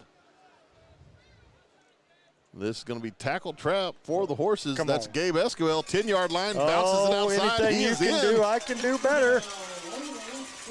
I have both of those that sit side by side in class first period. So if Ethan's going to take it to the house, Gabe's got to take it to the house himself. Yep. Well, Aunt Victoria probably approves. Hey, so that's 2 times right after a big. It's not Aunt Victoria, but it's because of Victoria. Possession, anyway, change of possession. The dynamic change right there. The Warhorses come back, get 2 quick scores, 1-play scores. You got to love the resilience. Yep. All right, here come the horses. That's Sammy Guardiola under center here. He's going to roll right, looking to throw. He's got him. He's got a man, a sliding catch. A nice job there. That was Dubose, wasn't it? That is Hayden Dubose with his famed pop-up there on the catch. Nice sliding catch by Dubose. Nice throw by Sammy. Great throw by Sammy. 26-7. Warhorses up. 5:49 left to go here. Let's take a quick commercial break. We'll be back in a minute. Honey, what are you doing? AC's broke. I'm cooling off. Well, why don't you just call the AC guys? Which AC guys? The AC guys. Which ones? The AC guys. Which AC guys you talking about? The AC guys. Tell me which ones to call. Call those AC guys. Which ones? The AC Guys are proud supporters of your Devine Warhorses and Arabians athletic teams and are a local family-owned business that caters to all your residential and light commercial needs. Call the AC Guys today. Back here at Warhorse Stadium. Tell you what, like you said, Schmitty, a couple of turnovers, a couple of quick strikes. Nice dynamic change of possessions right there for the Warhorses, where you get the stop, where you get the interception, and then a touchdown. You get the hold on 4th down, and you get the touchdown. Quick strike, and the momentum is definitely back on the Warhorses side here. Got Coach Mack texting in saying, hey, the Arabians 1-4 if we hadn't heard. We got to listen to the end of the live stream there, but yeah, congratulations to Coach Mack and her Arabians. Big win over rival Hondo tonight. And we got something in from the Noodle, Nancy Martin. We got some pictures of a couple of awesome looking kids wearing guard every yard, and Hayden's cousin. Yep. And I believe that's Hayden Dubose's cousin out there wearing some Devine football shirts. All right. Proudly supporting the Warhorses. That would probably be Gage and Callan there. That would be Gage and Callan. The Martins, we appreciate that. Big run back by Young Men's there as they get the ball out to the 49 on the reverse again. Young Men's has had a couple of possessions where they've had some stuff going on offense and then shot themselves in the foot. And we talked about that, from our side of the things where you just can't have that laundry. No, you can't. So here we go. Delgado's going to look to throw. Pressure coming. He's Oh, got no. a man wide open. That is going to be Jamerick Brown. And 2 flags on the play, Jimbo. We got 2 flags down right here. And I tell you what, that was a busted coverage because there was no one in his area. But we have 2 flags. Both of them, I think, are in the holding area. we will see as the officials get together. We just talked about this. Some good things they've had going on. Looks like personal foul. Roughing the passer. Against the. That's going to be against the Warhorses. Personal foul, roughing the passer. There it is. All right. Yeah. Or maybe that was it the same flag for the. And they are going to award the touchdown there. So maybe both officials threw the flag for the same offense. Yeah. And I think what it was it was a hands to the face.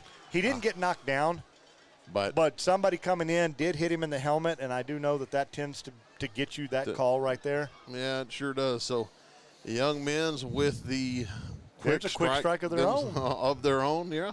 So 5:31 here. So a quarter that started off a little slow has all of a sudden picked up in action here, Schmitty. But not in the clock moving. No, you are correct there. We have been at some marathon football games. We have.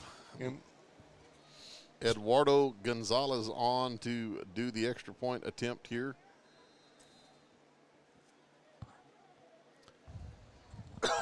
Excuse me there. Good snap, good hold. Gonzalez's kick is up, and it is good. So 26-14. 5:31 left to go in the half. We're going to step away real fast. We'll be back in just a minute. Looking for accessories for your truck or automobile? Stop by Alamo Truck Accessories. They carry a wide variety of products, including side steps, spray and bed liners, bumpers, lift kits, and more. Talk to Colby at 210-602-2730 or stop by 200 Dixon Drive in Devine. Alamo Truck Accessories. We get hit in the mouth then. Nope, here we are back in Warhorse Stadium. Lorenzo, the roaming cameraman, down. We're getting the Warhorse Band, the mighty marching Warhorse Band. They are about to come on the field. As they are preparing for their halftime performance. And I think they get to compete this year. And I say that because band does some weird things in the fact that one year they get to compete. They get to compete every year, but one year it counts and one year it doesn't count. They get to advance on every other year. So right. I don't know which one that is. But I tell you what. Mr. Miller's done fantastic. He has done a fantastic job. And a lot of kiddos out in the Warhorse Band there. Last couple of weeks we played 5A schools. Warhorse Band outnumbered those 5A schools. I'll tell you what, there must have been a little something. I guess they awarded that personal foul after. Oh, maybe the touchdown so. Yeah, because they're kicking off from the Warhorse 45. Yeah. Jimbo, that is true about the band. I want to say our band might be bigger than those two bands combined. I would agree. You're spot on there, Schmitty. So 5:31 here. Gonzalez to kick off. That ball is going to be driven deep and through the back of the end zone. So that's something we don't see very often. No, it is not. No, especially not this year. I think Highlands, they didn't kick. They kicked one onside kick every time. 40 yards total, I think, for theirs. Exactly. So Luke Friedman fielding every one of them. Yeah. So Warhorses will start at the 25-yard line. 5:31 to go here in the second quarter. That's had a lot of action. Yeah, I'm thinking this would be a good time for us to mention some of the stuff that we've got going on in the community as well. Oh yeah, that's right. I'm sorry. I'm over here not knowing on. We got the Bust and Burn this weekend, and actually some of it going on tonight. I think it's all weekend tonight and tomorrow night and even into Sunday there. It is. 1st and 10 for the horses here. This is going to be a fake handoff, looking to throw. Got a man, and that is going to be Xavier Contreras with a nice catch there as he slid in at the 43-yard line. That was a heck of a catch by X, sliding in, getting that catch. Hey, for the Bust and Burn, 5 p.m., they had DJ Reese with karaoke. 6:30, they had a cookers meeting for the people in the brisket and cook-off. Washer tournament started. 7:30, they had chef choice turn in and the cornhole tournament. And at 8:30, they're having a dessert turn in and music by Mark Garcia. That's what's going on tonight. That's right. Here come the horses, 1st and 10. Pitch back left side, little cutback action for the horses. That's going to be a gain of 9. Late penalty flag comes in. You know, with all that festivities going on tonight, you guys could watch the game and then head on out there in Bigfoot area, Moore area, I think, yeah. In the Moore area, out at the Levy Ranch. Then tomorrow is the big thing. 7:30, they have the team shooting contest where the students that compete in that, the high score student win scholarship money. You go. And then at 9 a.m. they're going to have a ceremony honoring the veterans and first responders, it being 9/11. They're going to put on a special ceremony. They're going to have a safety meeting. The cook teams turn in times. At 11 o'clock they turn in the beans. At 12 o'clock they turn in the chicken. We'll get back to the rest of that. Here come the Warhorses, little tackle trap action. Nothing there. That's blown up. Oh, ball on the ground. Ball is loose, and Young Men's has come up with it at the 39-yard line. Was that momentum? Oh, they're saying it's Young Men's, but I thought his forward momentum was stopped there, Jimbo. I don't know what happened there. So we do have we have some whistles. I don't know. Well, we had a Young Men's player down on the field, but he's hobbling off the field himself. Yeah. But they are going to take over on the 39-yard line. Hey, I talked to some of the people out there, and for tomorrow, Jimbo, this bean turn-in, this chicken, this ribs, this brisket, they did need some tasters. Hey, there you go. That sounds like a heck of a deal there. That's right. And then I think they finish it off with some music, live music tomorrow night. That is. We got an award ceremony at 5 o'clock. Jeremy Richards will be playing tomorrow night. Handoff up the middle. This is Pinckney. He's going to have some room out to the 20. Still on his feet, down to the 2-yard line. He's going to be brought down just shy of the goal line.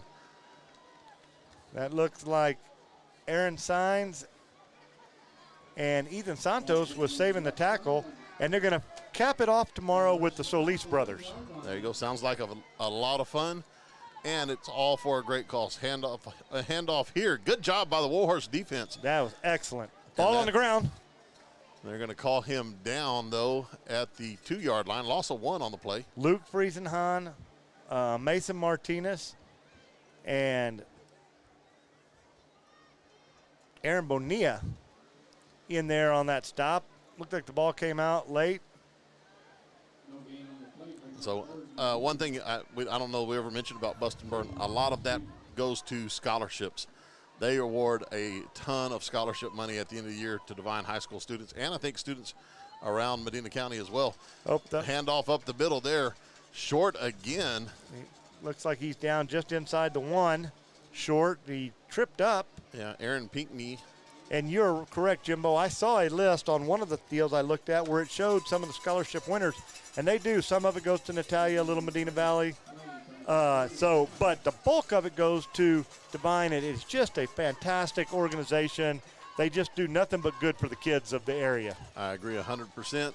So shout out to the good folks at Bust and Burn, and shout out to Shannon Frazier for getting in touch with us to get that information out.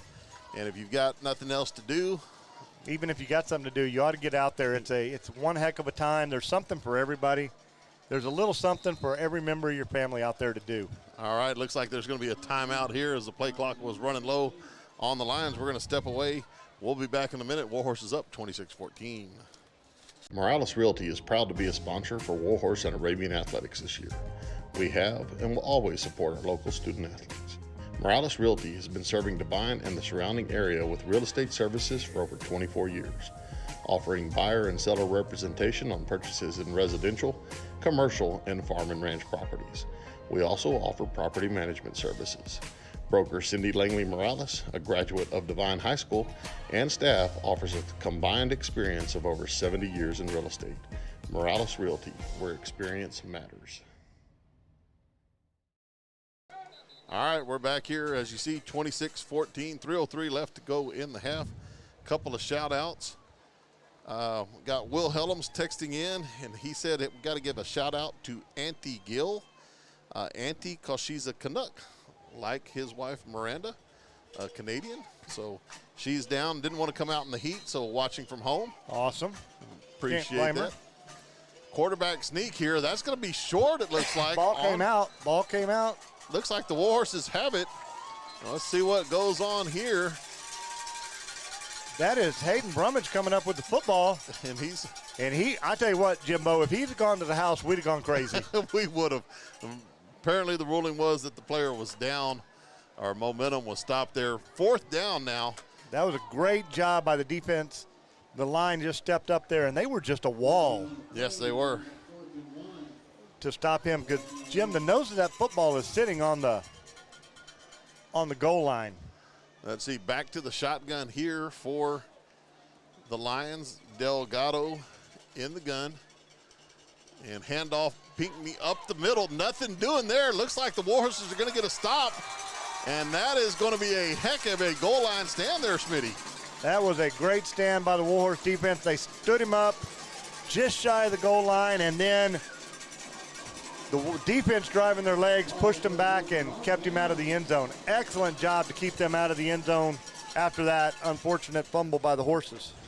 Yeah, great job by the Warhorse D, standing tough there, getting the stop. And looking at that, Schmitty, from our vantage point, there's not a lot of space between the nose of that football and that goal line. That is as close as you can get without getting it over the line.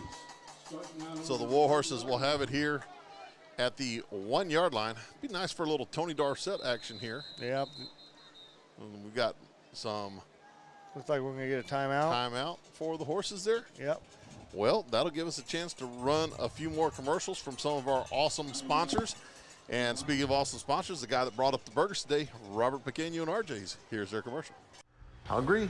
If so, stop by RJ's, a family-owned and operated business since 2019 where all food is made to order. RJ's proudly supports the Warhorses, Arabians, Colts, and Fillies. Open Monday through Friday from 11 to 7.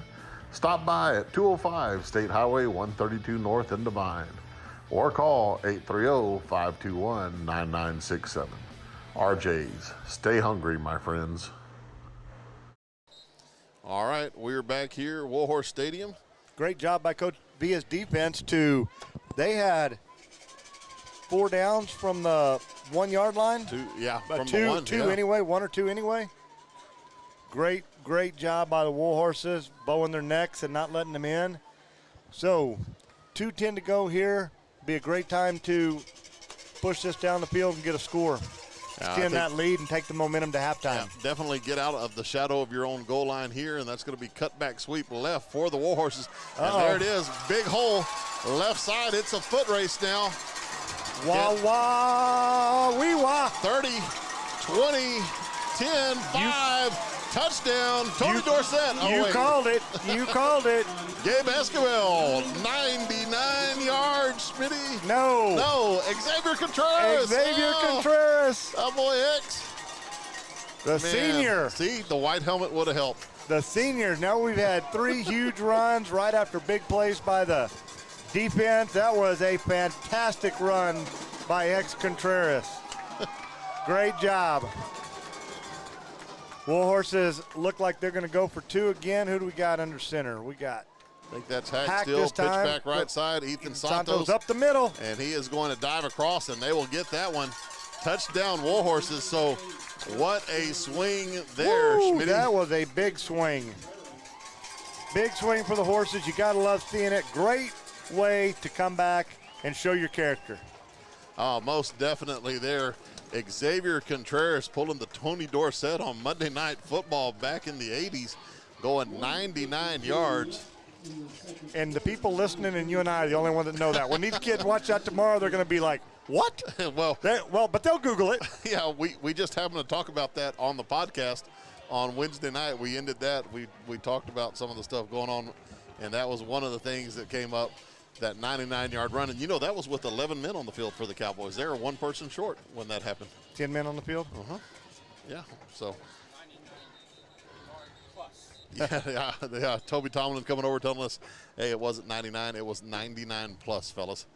So, yeah, that's about as long of a run as you can get. You in talk football. about padding your stats. Yes. That goes a long way for your overall stats. Yep.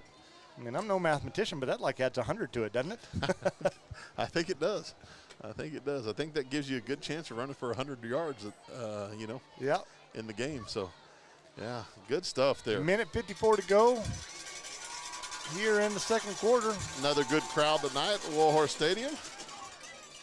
Great job, Lorenzo, getting all that. Caden Hansen here with the kickoff. Little squibber here. Oh, Big good bounce. hop. This is going to be fielded at about the 33-yard line. Some open space closed quickly there as Roman Perez tried to cut back outside again. Brought down at the 43-yard line.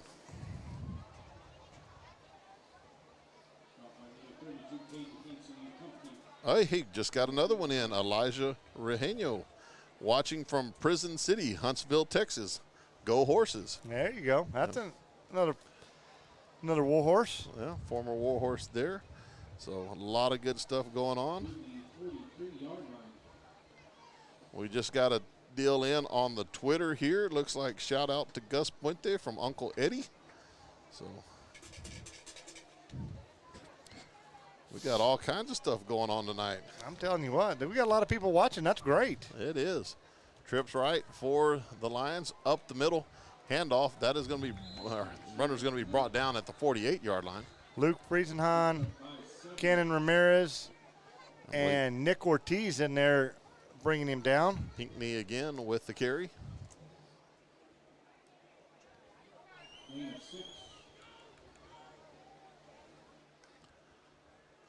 Looking to throw. Ball is caught outside. Still on his feet again. This is number 22, Julio Bocanegra. He's going to get out close to the 42-yard line for a first down. And the Lions are trying to get something to go here, going here. Clock is running with a minute and 10 left. Looks like 2 timeouts for each team, so the Lions can stop the clock if they need to. Delgado looking to throw. He's going to throw right side. Big hit as the ball is caught there. Baba-ooey! Sammy Guardiola. I love it. That is Bocanegra again with the catch on the far side. That was a big tackle by Sammy Guardiola. Yes, it was. Delgado looking to throw again. This one's over the middle. Oh, nice job. Knocked away. Flag on the play there. Gabe Esquivel. That should have given that one to Baba Booey because that knocked the ball free. Jeremiah Conway was the intended receiver. Let's see what the flag is. It's going to be against the Lions.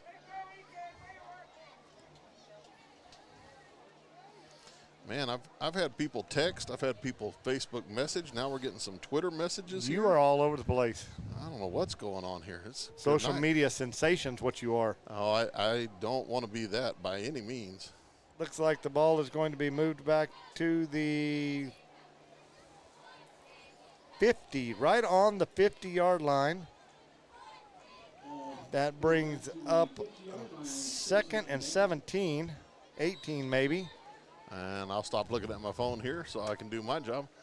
Throw out to the left side. Bocanegra with the catch. And he is still on his feet fighting for yardage out to the 45-yard line. Luke Friesenhan coming all the way from his linebacker spot to get a piece of that. He and Nick Ortiz, those two are on either side of the field making tackles, Jim. Yep, timeout here by the Lions. We're going to step away. We'll be back in a minute. Warhorse Football.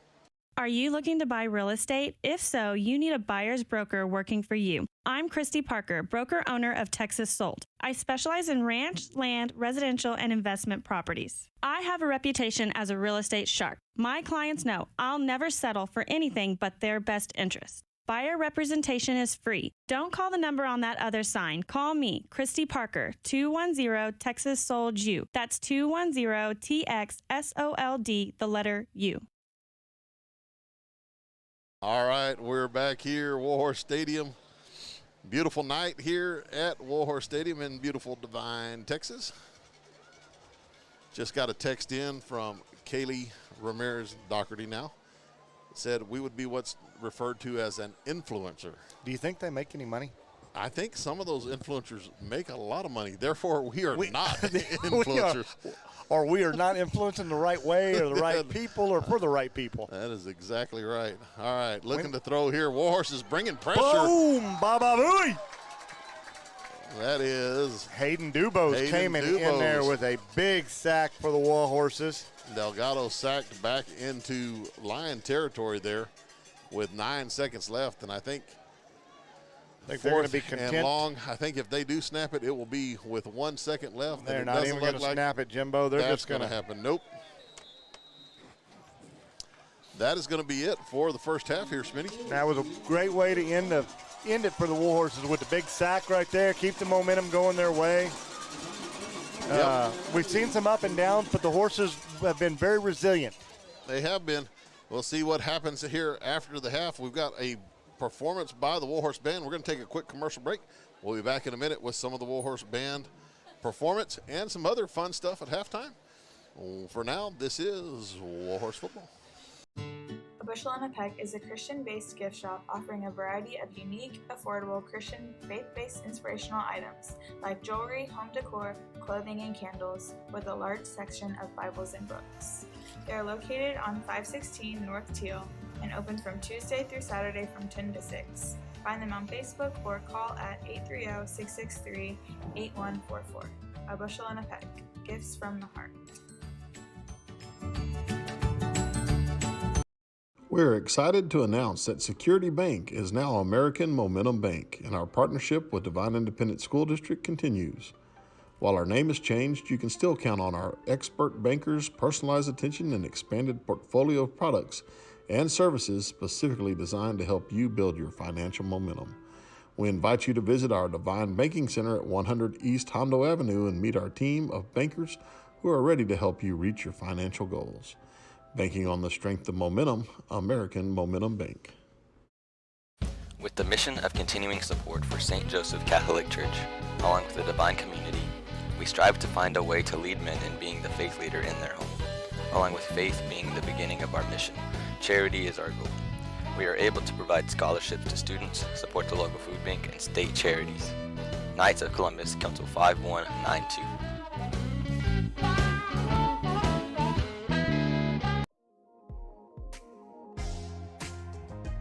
Former Arabian MA2 Lillian Stricker of the United States Navy, now stationed in Sasebo, Japan, is a proud supporter of Warhorse and Arabian athletics.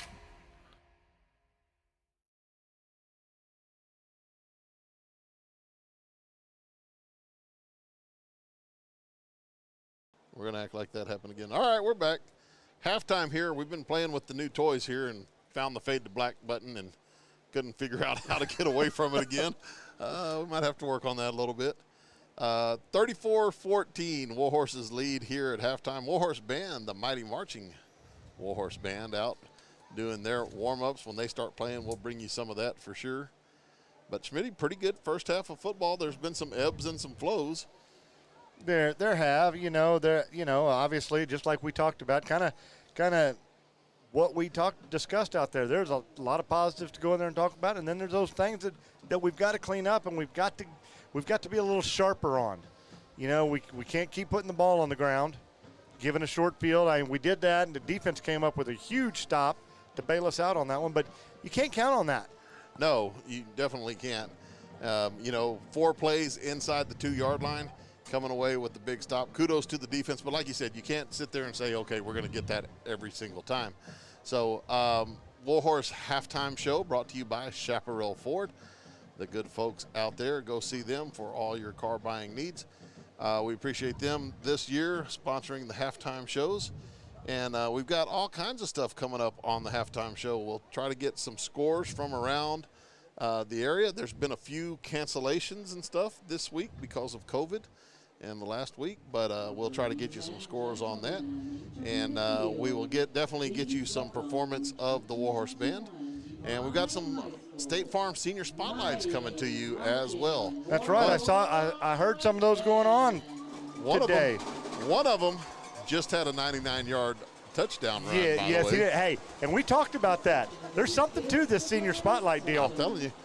I keep trying to get Cannonball and Brady to do it, but they just don't want to do it. So we'll see how it goes. But Yeah, Matt's doing a great job here getting some video of the band. We're going to step away. We're going to turn our microphone on here for a bit, let you guys enjoy the Warhorse band, and we'll be back in a bit. And assistant drum major Lillian Steele. This year's UIL contest program is entitled Finding Unity, with music from Tribal Echoes by Gilroy Productions. Tonight we will present Part 1, Restoring Hope, and Part 2, Finding Inner Peace, featuring senior first chair All-State Band member Brian Schaefer on trumpet. Ladies and gentlemen, please enjoy the show. I agree, we got to limit some of those mistakes, but there's been some good stuff out there.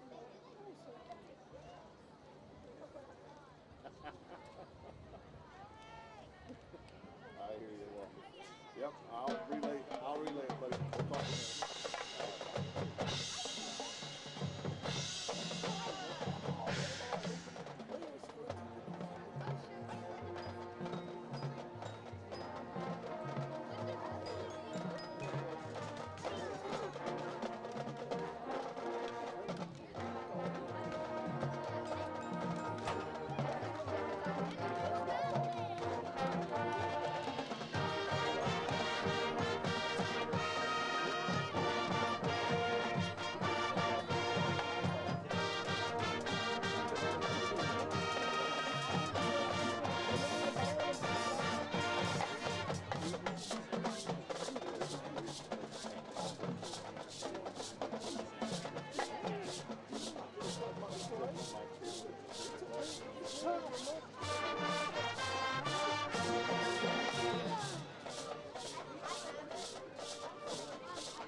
Officers of the Warhorse Band include Band Director Jeff Miller, Assistant Directors Paul Settles and James Quintero, Visual Coordinator Sherry Miller, and Percussion Instructor Robert Packer. The directors and the students would like to thank the Devine ISD administration and faculty, as well as the band boosters for their continued support.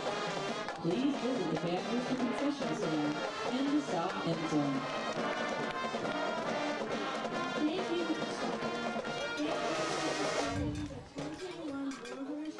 Tell you what, Schmitty, another great performance by the Warhorse Band there at halftime. Oh, getting better every week. We've seen a little bit more, a little bit more, a little bit more. It's just getting more and more.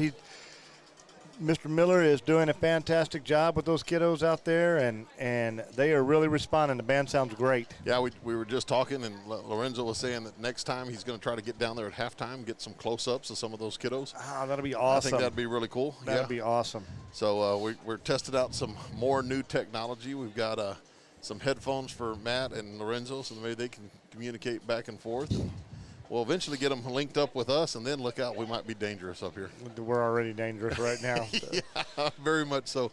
And, hey, speaking of dangerous, the Warhorse offense has been pretty dangerous here, 34 points in the half. That it has. And I heard, or you just said you got a text in, and we might be looking at a potential school tying record here? Yeah, it said Butch Cook text in. He said he's a little bit behind on the broadcast, but Contreras ties Warhorse record of Greg Grugan, I'm sorry. You're right, Greg Grugan, 99-yard touchdown, either 1977 or 1978. It kind of makes sense. I don't think you can run it much further than that, can you? I don't think you can. Not officially. I mean, you probably can run it farther, but I don't know if officially you can run it farther. Yeah. I agree 100% there. But, hey, got some scores for you, kind of all over the place on the scores. I'll just give you a smorgasbord here. At Veterans Memorial playing Medina Valley. Veterans Memorial up 27-12 right now. And some of these were, it should be everything around halftime. They're not all that. McCullum and Somerset. Somerset is up 7-3 over McCullum. Kind of an interesting score, I felt like. Navarro-Needville. Needville up 28-21 over Navarro. Skidmore Tynan 20, Lytle 6. Oh, there you go. And that, yeah, I was going to say that's a rescheduled game, but it's not. That was last week that Lytle had all the reschedules. That's right. Lake Belton 21, Poteet 7. In a barn burner going on, Randolph 3, Natalia 0 right now. So that is a close game. We got another close game. Cole 6, Bandera 0. Oh, okay. For a rescheduled game, I believe Hondo has Uvalde, but that's tomorrow over in the Honey Bowl. Mm-hmm. And then somebody that we're going to see next week in a rivalry game right now, Pleasanton-Jourdanton. We have Pleasanton up 28-12 over Jourdanton. And that is a rivalry because they're, the Battle of the Highway Bowl over there or something like that, Highway right? 97 Bowl or exactly. Yeah. So lots of activity going on. Typical Friday night, games all over the place. There are a few cancellations, but for the most part, teams are playing all over the state of Texas. Yeah, awesome to see. I read something, there was something like 40-something games that were potentially canceled, but almost every time you saw one canceled, you would see, hey, we've scheduled this game. We're now going to wherever. Now, there was some traveling involved for some schools. I was just going to say, we don't see it so much. Those guys out in West Texas, they travel a long way for their games. But in some of these rescheduled contests, they're putting in some mileage. Yes, they are. And speaking of mileage, a lot of mileage on the ground for the Warhorses in that first half. Absolutely. We had, we know we have the 99-yard run. We know we have an 80-yard run. We know we have a 37-yard run for a touchdown. A 22-yard run for a touchdown. So we've got some yardage, they are going to put up, and that's what it takes to get 450 yards of total offense when it's all said and done. Not to mention the fact that we got 34 points on the board in the halftime. Yeah, that's for sure. Chaparral Ford pregame or halftime show continues on here. We're going to step away for a bit. When we come back, we'll have our senior spotlights, and we'll try to get some more information about some of the happenings going on around DHS and in the community. But for now, let's hear these words from Chaparral Ford.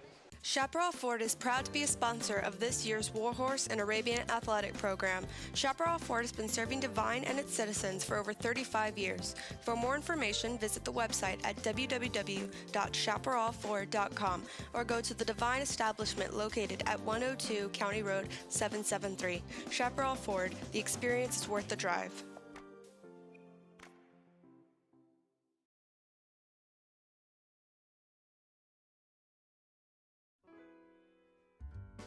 State Farm agent Mark Kidd is here to help life go right. Mark and his trusty staff can help you and your family with all of your insurance needs. From auto, home, health, and life insurance to banking products and financial planning, Mark and his staff are there to help. Stop by the office at 700 West Hondo in Devine or call 830-665-2807. Visit on the web at www.markkid.com. Mark Kidd and State Farm, here to help life go right. Stop by Mag's Place in Devine, a proud supporter of Warhorse and Arabian Athletics. Mag's Place, a boutique shop featuring products from John Hart, Mud Pie, Simplified Soaps, Scent Chips, and many more. Located at 200 East College, stop by and visit anytime. Or give them a call, 830-663-8077. All right, we're back here at Warhorse Stadium. 34-14, the Warhorses on top there. You kind of get a little obscured view of the scoreboard cam. We got the helmet being inflated down there. Yeah. But there you can see the score, halftime here. And it would have been great timing. We just had the Mark Kidd State Farm commercial, and they've been just wonderful in sponsorships. They wanted to sponsor Senior Spotlight this year, and we were able to do that. We had a couple of really neat seniors come by. And like we said earlier, one of them, a pretty long run in this game. Might be a school tying record. And then the other one, big match tonight as her volleyball team went ahead and got the victory against the Hondo Owls in 4 sets. Always a big night when you go against Hondo. Yeah, it is. So let's jump into them real fast. We've got the State Farm Senior Spotlights, and the first one's going to be our Arabian Senior Spotlight. That's senior Elena Gerlach.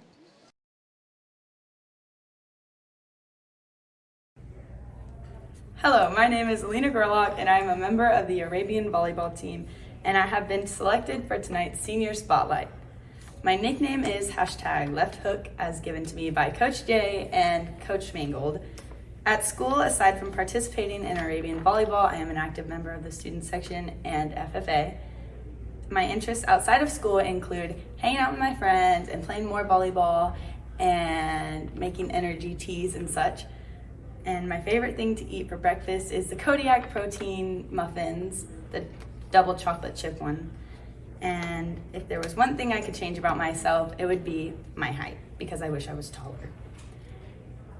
Would you rather travel the world for free for a year or have $50,000 to spend however you please? I would travel the world for free for a year because I think that it would cost more than $50,000. So technically, it's more valuable.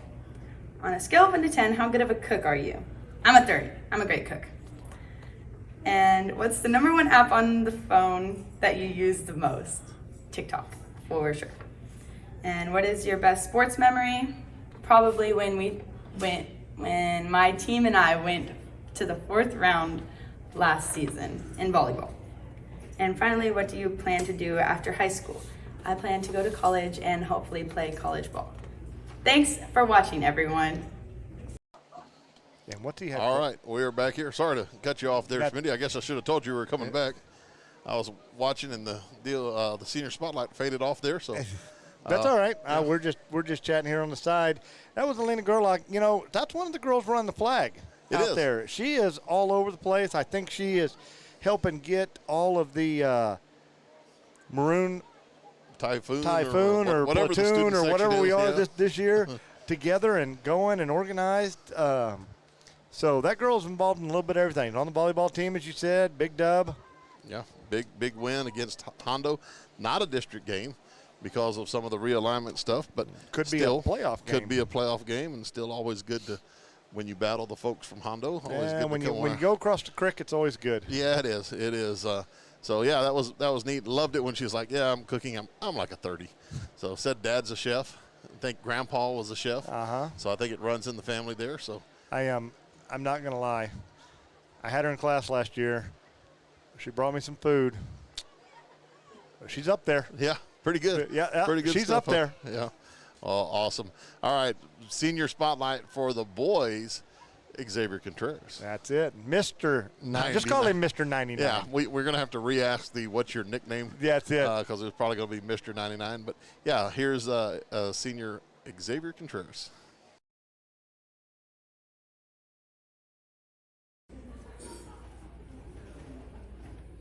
Hello, my name is Xavier Contreras, and I'm number 6 on the Warhorse Football team, and I have been selected for tonight's Senior Spotlight. My nickname is X, or Demon on the Field, with my teammates. Aside from school and participating in football, I am an active part of FFA, basketball, football, of course, baseball, and track and field. My outside interests outside of school are helping my little brother come up with workouts and church volunteering. My favorite thing to eat for breakfast is definitely my little sister's homemade pancakes with syrup. If I could only eat one food for the rest of my life, it would definitely be pepperoni pizza and some good old barbecue wings. Would you rather travel the world for free for a year or have $50,000 to spend however you please? Definitely, I would go with the $50,000. It would definitely help me with a jump start in life and maybe get a couple extra things that I would like. On a scale of 1 to 10, how good of a cook you are? I'd say I'm a 7 with making chicken Alfredo, but definitely a 10 with making some Cinnamon Toast Crunch cereal. The one app on my phone that I use the most would probably go to Twitter, if not Huddle.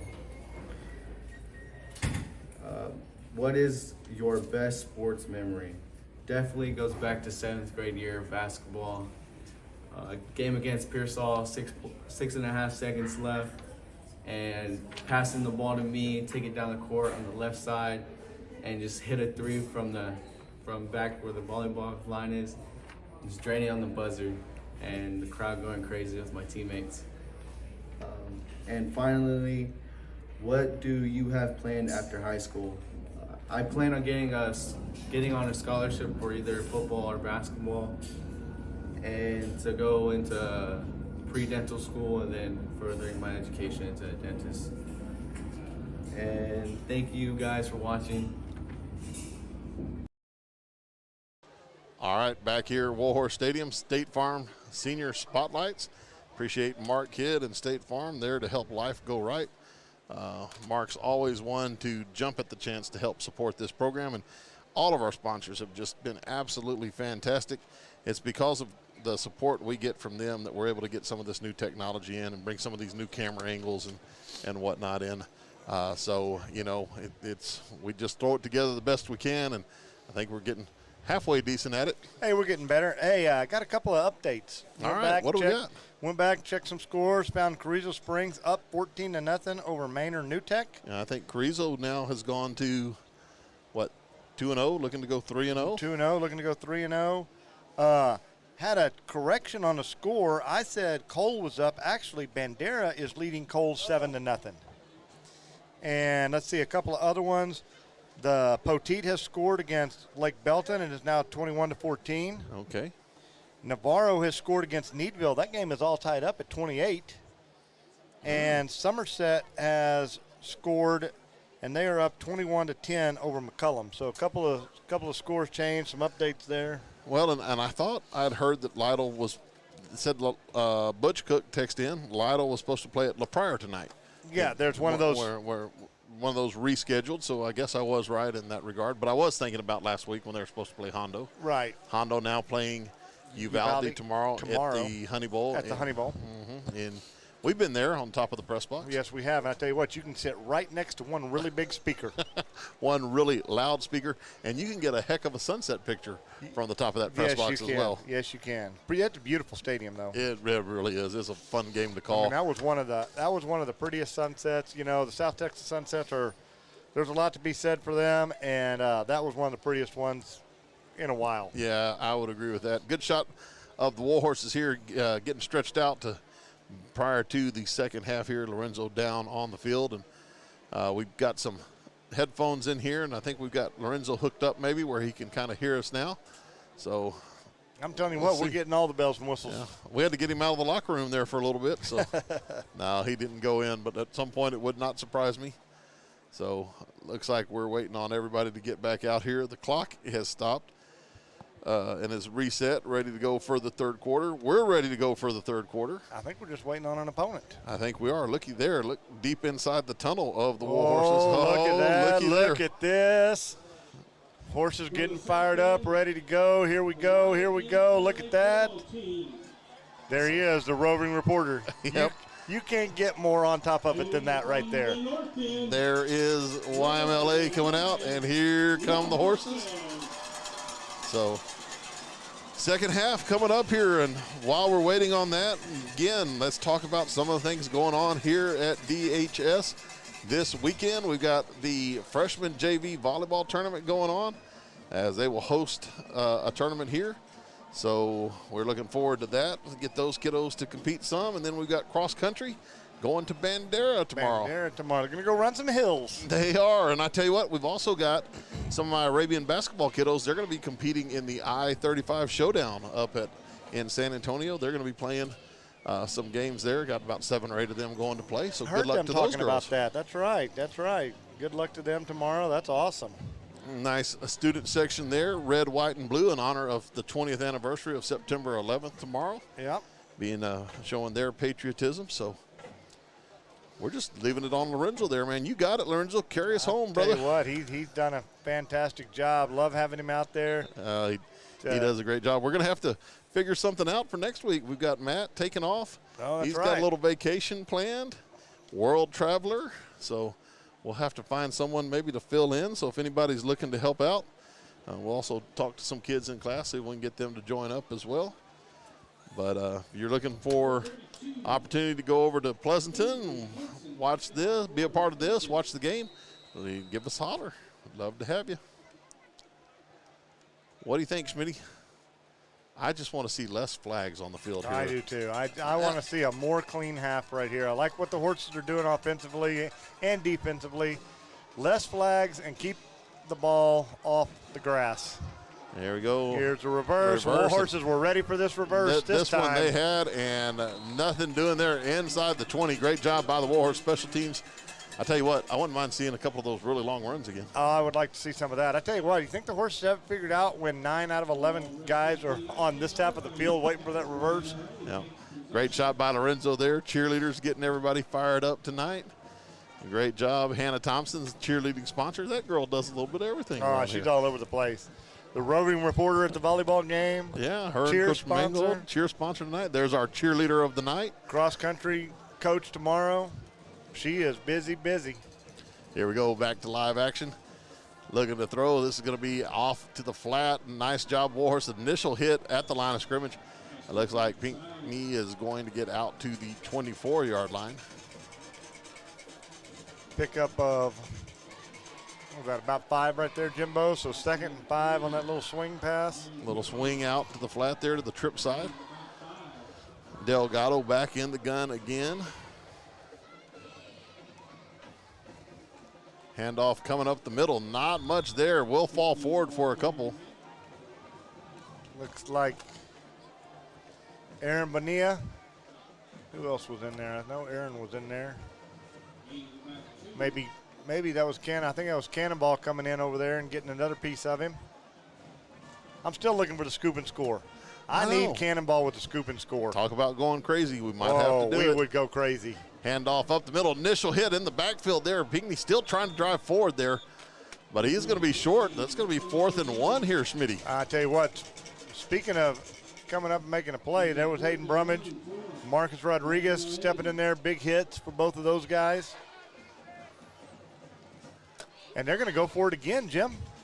4th and 1 here. Watch the fake, Bobby. Down 20. Got a call from Bob. He was pretty pleased with what he saw at halftime.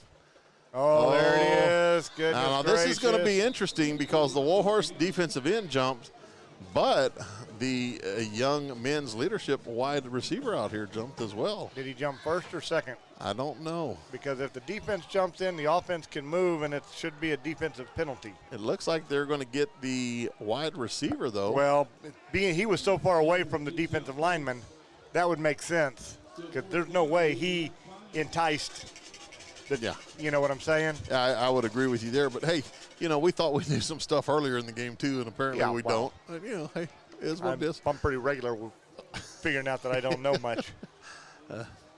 No comment here, but I'm in the same boat. So clock runs here, about 10 minutes, just underway in the second half. Appreciate everybody tuning in tonight on YouTube, watching the Warhorses and Young Men's Leadership Academy. We've got a whistle here before the snap. There was nobody set on the snap of that ball. And it's going to be a delay of game here as the Lions ran someone off late, then ran that same person back on later. They only had 2 people on the left side of the line of scrimmage. I was thinking, oh, my gosh, this is not looking good. All right, here we go. And there's a little. Oh, he kicked his own player. He kicked the ball right into the up back there. So that is going to be a net punt of maybe 1 yard. Well, yeah. I don't even think it was that. I think that ball is right at the line of scrimmage. It looks like it is right where he didn't even move it. He just flipped it down from 4th to 1st. Yep. Shout out to the guys on the chain on the far side there. That's it. Some long-time chain workers there do a great job for us. That's right. Mr. Bain, Mr. Beadle. Yeah. I think Chris Davis is down there. He's some of the new blood. regime. He's the new regime out there. Yep. So excellent starting field position here for the Horses inside their own 20, inside the red zone. So Hack's going to come out under center. Double wing for the Horses. Hack's going to look to throw on this one. And he's got Gabe Esquivel at the 5, catches it. He's into the end zone for the touchdown. Beautiful. There we go. That's what Coach Jay's chair almost threw him for a loop. That's 3 or 4 stops or turnovers where we've gone and scored on the first play that we've had the ball. Yep, little wheel route there out of the backfield for a wah-wah-wee-wah touchdown. Devine Warhorses. There we go. And I went to Lorenzo. That's why I was going to say I keep losing the scoreboard. Here we go. Pitch back left side for the 2-point conversion. Warhorses are in. So did Gabe get all 9 of those points? Well, they got 6 on the reception and 2 there. Or 8, so, I'm sorry. 8. Yeah. Yeah, that was Gabe. Yeah, Gabe Esquivel taking it in. So we will step away here. Warhorses up 42-14. We'll be back in just a minute. This is Warhorse Football. Apex Services Group, your elite service company. Apex is pleased to offer cargo tank inspections, internal cleaning, welding, and liner installations. Apex also provides hot shot and straight truck services throughout Texas and surrounding states. We believe in quality, ensuring equipment remains safe on the roadways. Please call Michael or Chris today, 844-427-3974. All right, we're back here. They're the flag runners. Student section decked out red, white, and blue. Of course, now they're not going to run now that I said that. No, I think they're getting gassed. They've made a few trips up and down this. They have got a few steps in tonight.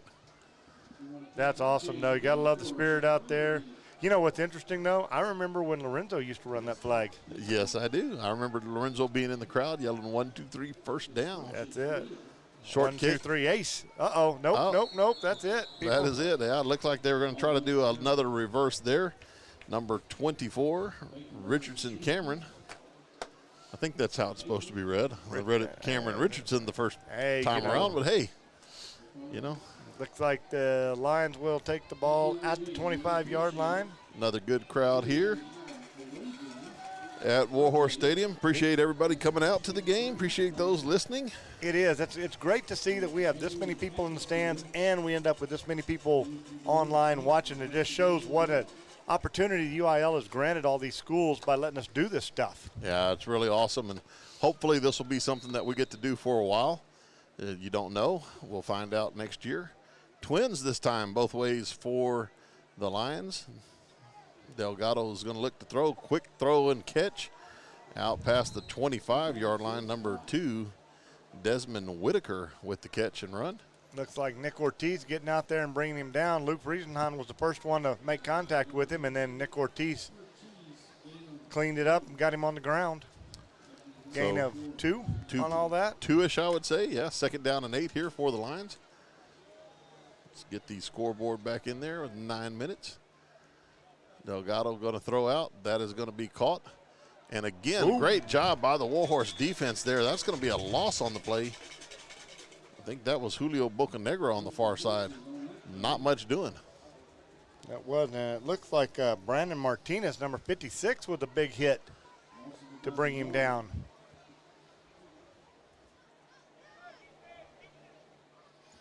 All right, 3rd down and long coming for the Lions here.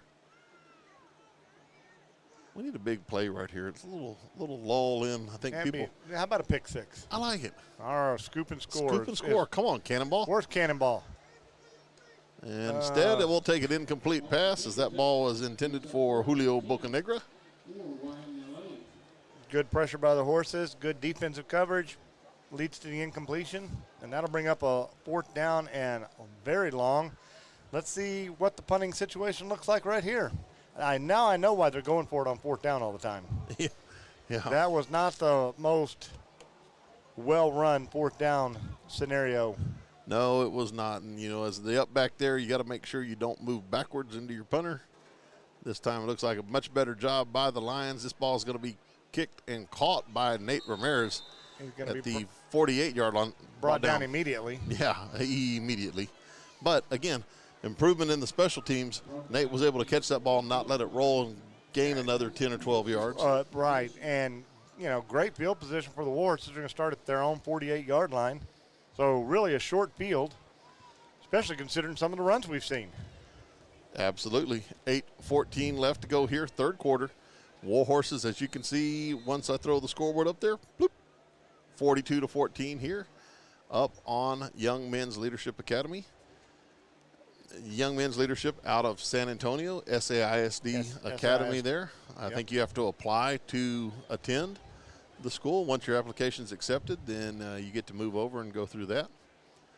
Neat program there. This is going to be right side. I believe that's Gus Puente. Looked like Gus Puente, the ball carrier. So after getting some shout-outs, now he's getting the rock. Grandma and Grandpa able to watch it, and I think Uncle as well. Somehow I lost the Twitter notifications over here. So nice 7-yard pickup by Gus. Looked like Sheena Pate had also texted in, giving us a shout-out. That would be let's see, that was Sheena Trailer back in the day. Yeah. So, handoff right side. Not much there. Looks like that was to Puente again. No gain.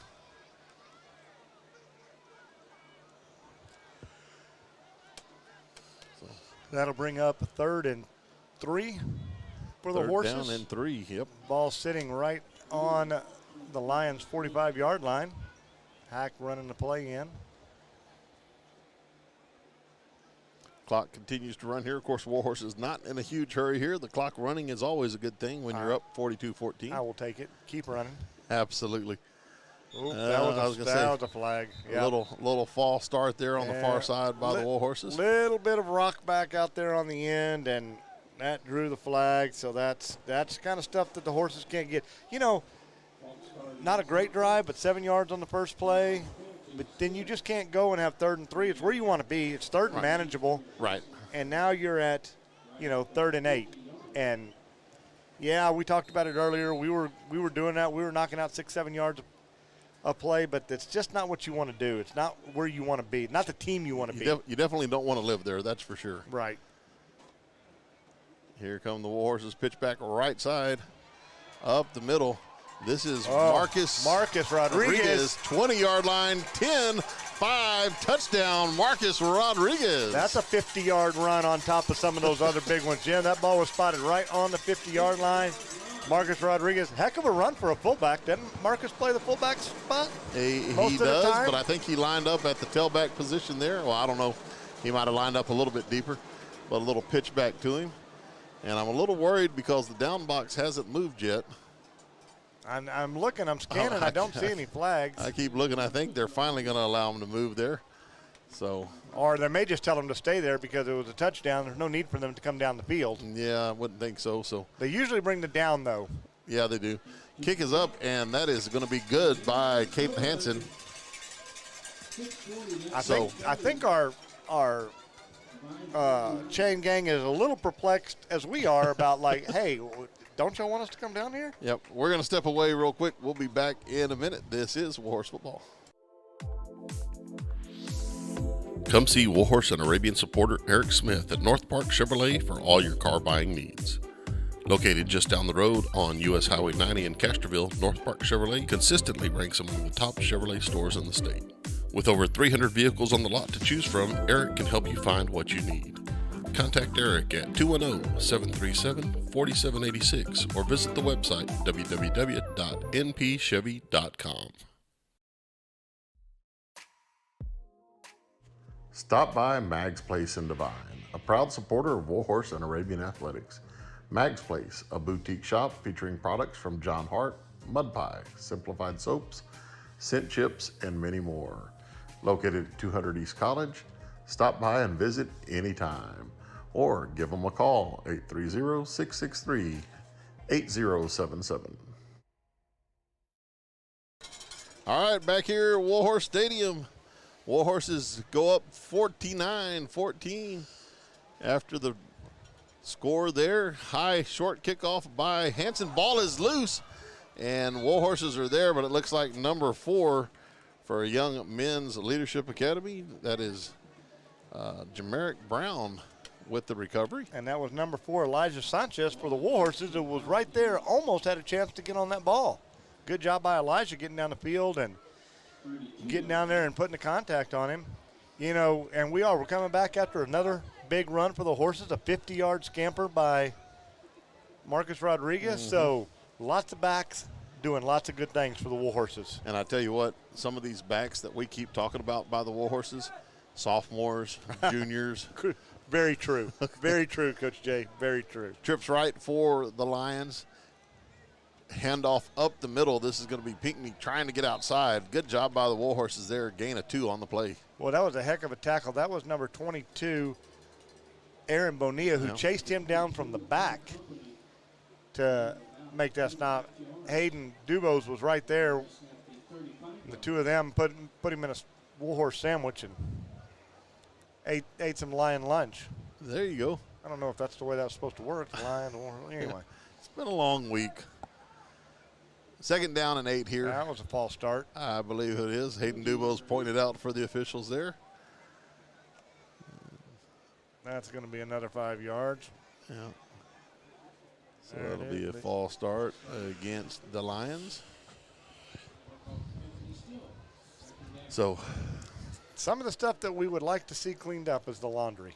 Yeah. JB's Bus Driving School is alive and well. We're still looking for that flag sponsor because we got the flags for you. I tell you what, we're going to make that one a pretty hefty price because we already know how many of those how many mentions you're going to get in a game. Delgado looking to throw. Brown, that's off his shoulders, no incomplete. So I was going to say no good, but incomplete is what I'm looking for. Incomplete. Marcus Rodriguez and a host of Warhorses were right there. Had he caught that ball to bring the lumber to him. Hey, some interesting stuff. Colby Cashin of the AC guys said they are finishing up their commercial. They were hoping to have it here tonight. What AC guys? The AC guys. What AC guys? So they have a new commercial coming. Butch Cook's getting with me. He's going to get me some information. Awesome. Have a new commercial for Butch here in a few days. Looks like over the middle, incomplete. Again, pass is intended for Pinckney there out of the backfield. So looked like had he caught that ball, it would have been in the neighborhood of first down yardage, but that will bring up 4th and 12. So we're looking at another punt by the Lions. I didn't mean to interrupt you there. No, but that's all right. That's awesome to hear. You know, great sponsors right there, both of them. Looking forward to hearing the new ad from the AC guys. And, if I can ever sneak away from school for about an hour, I'm going to get down to American Momentum Bank, change up their commercial a little bit. I just haven't been able to get down there. It's been so hectic at school, driving buses, and a lot of times covering classes during conference periods. So it's been a crazy start to the school year, a good start to the school year. It has been. We are 3 weeks in now. Uh-oh, here goes Nate. Punt return left side, still on his feet, out past the 30, 20-yard line, cuts back, taking it to the house. Jimbo, that is one heck of a 55, 56-yard touchdown, but it's going to come back for a block in the back on the 45-yard line. Oh, man. That is going to be a block in the back. I'm almost positive. I can see the laundry over here, and I'm pretty sure I saw it happen. Yep, there it was.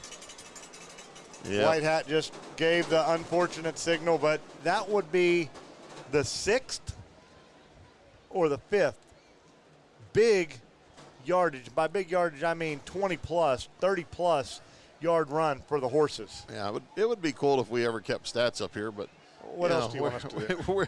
We're already at the level of our incompetence as it is, so we're going to avoid that. So negate the run back by Nate there. Still exciting to watch that young man do that. That was great to watch him, and give us something to talk to the Nader about at school. And ball on the 35-yard line as the Horses take possession, 5:25 to go. You have Nate in class? I do not. I just talked to him when he comes to see you. Hey, he comes to see me twice. As I'm sitting on the park bench.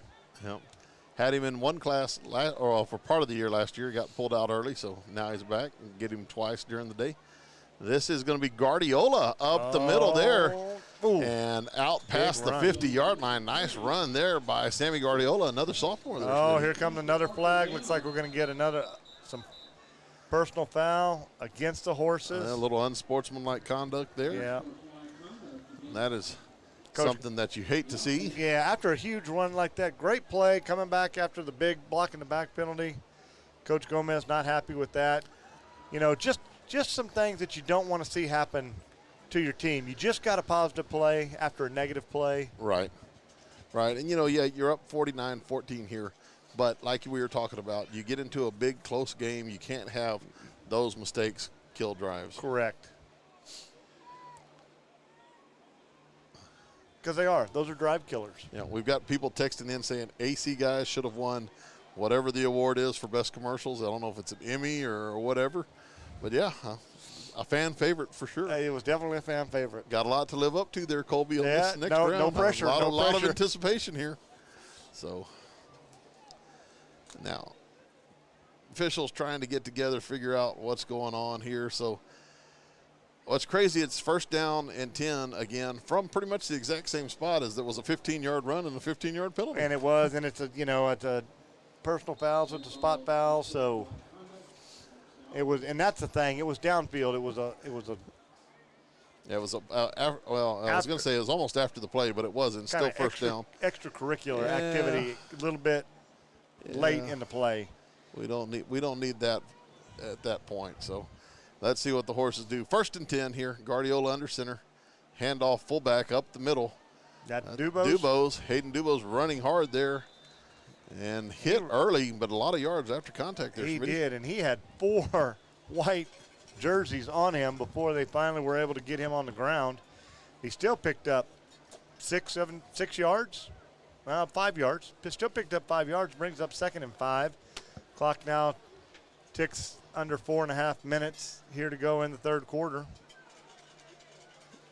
Don't have to say that as often now that y'all can see it. We got the scoreboard working up there, so motion by Aiden Zapata. This is going to be Guardiola, keeper, and he is going to get caught at the line of scrimmage there. It looked like there was a big hole. Closed up quickly. That did. Looks like Henry Campos stepped in that hole and put the stop to him. But it did. It looked like he had some place to run early. Yeah, one of those plays where it kind of fakes to the fullback and then turns around and follows the fullback. So, third down, 5 here for the Horses.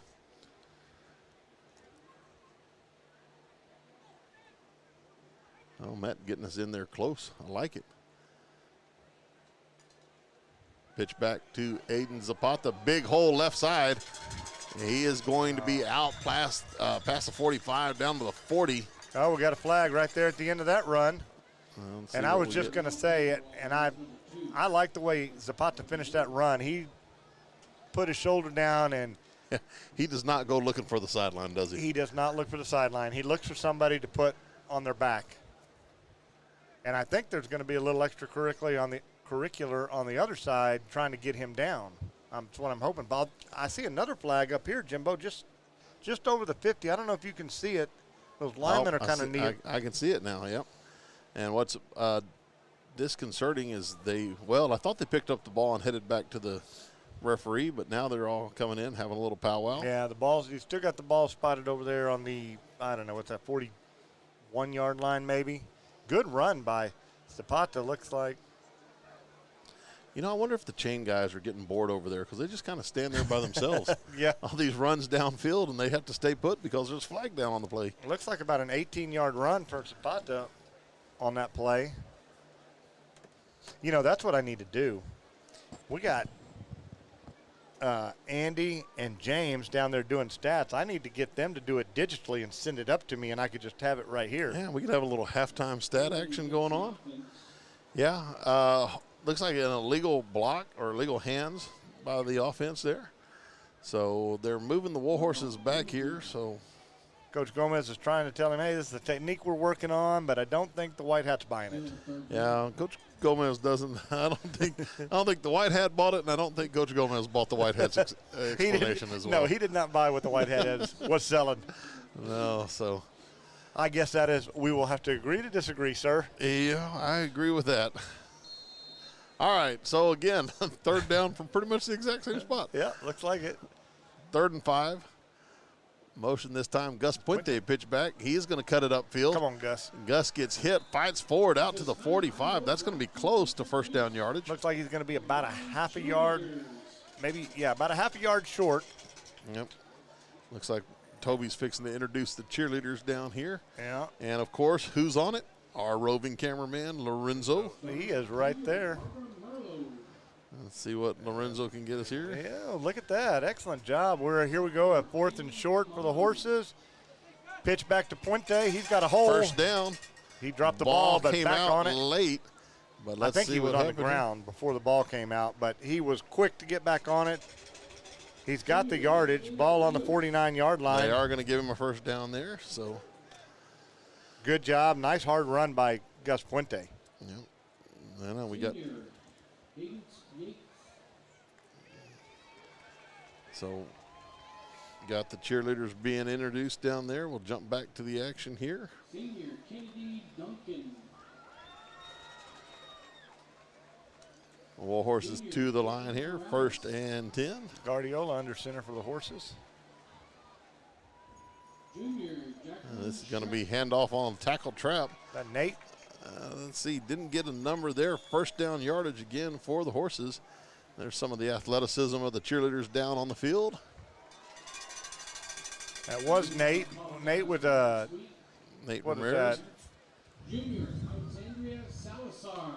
12-yard carry for a first down. Clock ticks down, getting ready to go under 2 minutes here in the 3rd quarter. Nice little drive going by the Warhorses. Don't want to give it that announcer jinx, but all right, here we go. Next up, sophomore. 1st and 10 for the Horses. Zapata in motion, handoff fullback. That's going to be Dubose. Past the 35, down to the 33. Flag comes in late. There's lots of extra stuff going on in those piles, Jimbo. Well, it looks like there's an injured Lion on the field there. So I tell you what, let's take a quick commercial break, Schmitty. We'll be back in.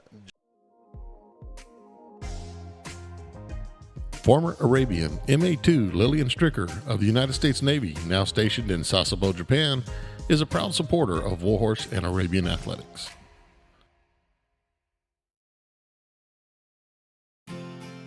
Medina Electric Cooperative was built by this community more than 80 years ago to deliver safe, reliable, and affordable energy. We are proud to serve this community beyond the power lines. You can find us supporting your kids' Little League, sponsoring school events, hosting safety presentations, and more. We're honored to belong to this community. Keep up with Medina Electric from the power lines to the sidelines on social media or at medinaec.org. All right, we're back here announcing the cheerleader of the night. Oh, looky there. How special is that? Penalty is going to be against the Lions. Personal foul there. And so that will move the ball down inside the 20-yard line to the 18-yard line where the Warhorses will take over. I'll tell you what, I switched it a little too early. We had a little back handspring by the cheerleader of the night. Did we really? Yeah. Looks Hayden Dubo's up the middle there. That play didn't go for very many yards, but kept the clock moving here in the third quarter as we're working the time down to close to under a minute. Yeah, look for the Warhorses to use a lot of the play clock here, which means we'll have a lot of stuff to talk about. Oh, and we're good at that. Oh, yeah. We can get all kinds of things talked about here. So progress reports will be rolling out next week. That's right. We have finished 3 full weeks of school. Which means I've got to be up at the school putting in some grades, last-minute grades here. Absolutely. Took a quiz yesterday. So, yeah, got plenty going on there. All right, here we go. Warhorses. Second and long. Pitch back. Zapata, big hole there, and he's going to find the end zone. Nice job by the Warhorses there. Untouched for Aiden Zapata. I'm telling you, 18 yards of untouched greenery that he got to scamper through for the Warhorses. Some nice rushing stats this week for the Warhorses, you would think, when it's all said and done. Yep, the old double nickel thrown on the scoreboard by the Warhorses with Caden Hansen out to do the point after attempt. I guess Sammy Hagar is going to play here in a minute. Hey, there you go. You know why? Because he's going to knock this through, and we can't be at 55. I can't drive 55. That's right. There we go. Yeah, we're not showing our age at all here. So, commercial time. Warhorses up 56-14. Snoring and sleep apnea wreak havoc on everyone's sleep. Solutions include surgery or a special mask with hoses and air compressor. Sound like a good night's sleep to you? There is another way, a custom dental device from Dr. Drake's Sleep Solutions. Just slip it in each night. No surgery and no mask. The comfortable and out-of-sight way to end the snoring. Restore the joy of a good night's sleep. All right, we're back here. Schmitty with the assist up here, man. Hey, you know, Coach Thompson, she's covering all the bases. Hey, could you tell Toby this? Could you relay this message? Can you relay this? But you know what? We all got to help out. It's a team effort all the way around. Oh, most definitely. I guess she's figured out that I just don't have time to answer my phone anymore. She tried to call me twice last week. So, hey, speaking of that, Alex Wee and Troy Tuttle were calling earlier. Alex was a little disappointed I didn't get the answer. He was not very happy with you. Now, little did he know that we were on the air at the time. Yes. So, but we appreciate them coming out and checking us out, saying hi to us all the time. Yeah. A couple of former students that are got my halftime phone call from Bob Campsey. Yeah. Appreciate that. Got a text in from Sissy Livingston. We got the fake, the reverse, and the Warhorses are not buying into this reverse business, are they? They are not. That has been well played. And Sissy said she wasn't able to get to the game here, but was able to join in and listen a little bit. So we appreciate her listening. And hey, happy belated birthday to Sam Morales there, Sissy's son. He had a birthday on Wednesday, I believe. Oh, did he? Shared a birthday with Nevo. Oh, there you go. Yeah. So, and Coach Taylor, Scott Taylor, had a birthday on Wednesday as well. Really? Yeah. So, shout out there. That's interesting how, you go and you haven't seen some of these people for a while, and then all of a sudden you see a bunch of them. Saw Sissy not too long ago. I just saw Karen and Carla Shearhart. Well, they were Shearhart back in the day. Yeah. But it's good to see all the faces. It is, and we talked about this in the pregame. Coach Gomez hit on it, and we'll talk about it after the break. But it's not always about what happens on the field; it's what these kids turn out to be as they become young adults, and it's pretty neat to see. That is. End of the third quarter, Warhorse is up 56-14. We're going to take a quick commercial break. We'll be back here in a bit. This is Warhorse Football. Looking for accessories for your truck or automobile? Stop by Alamo Truck Accessories. They carry a wide variety of products, including side steps, spray and bed liners, bumpers, lift kits, and more. Talk to Colby at 210-602-2730 or stop by 200 Dixon Drive in Devine. Alamo Truck Accessories. Morales Realty is proud to be a sponsor for Warhorse and Arabian Athletics this year. We have and will always support our local student athletes. Morales Realty has been serving Devine and the surrounding area with real estate services for over 24 years, offering buyer and seller representation on purchases in residential, commercial, and farm and ranch properties. We also offer property management services. Broker Cindy Langley Morales, a graduate of Devine High School, and staff offers a combined experience of over 70 years in real estate. Morales Realty, where experience matters. Back here at Warhorse Stadium. Roll the clock, boys. Roll the clock. Handoff left side for the Lions on 2nd and 8. Pinckney is the runner. Looks like he got about 4. And, like we were talking about right before the break, it's good to see some of the young men and women that we have taught, and then that we come back, we see them in real life now, and yeah, they're not the kids that we once taught. No, they aren't. They're fine, outstanding adults. We did already. We did, yeah. We got it. When was it? Yeah. When was Nate's yesterday? birthday? Yes. Oh, it's today. Oh, we couldn't now remember. We couldn't remember. Yeah. Even though he talked to us about it all day today. Yeah. No problem. All right, here we go. Back live. Over the middle. That ball is going to be picked. Hey. Nate Ramirez, the birthday boy. Right on cue. Yeah. Oh. And he is going to be upended at the 30. I think they're going to get the Warhorses for an illegal block in the back. And I think it's on you when they throw the flag and hit you. Yeah. Hey, it's ironic the way that happened. Yeah. We just had step in and say, hey, can we give Nate can we give Nate a shout, birthday shout out? At least she clarified for us that it was today. We told her we already did that, and right on cue, what does Nate do?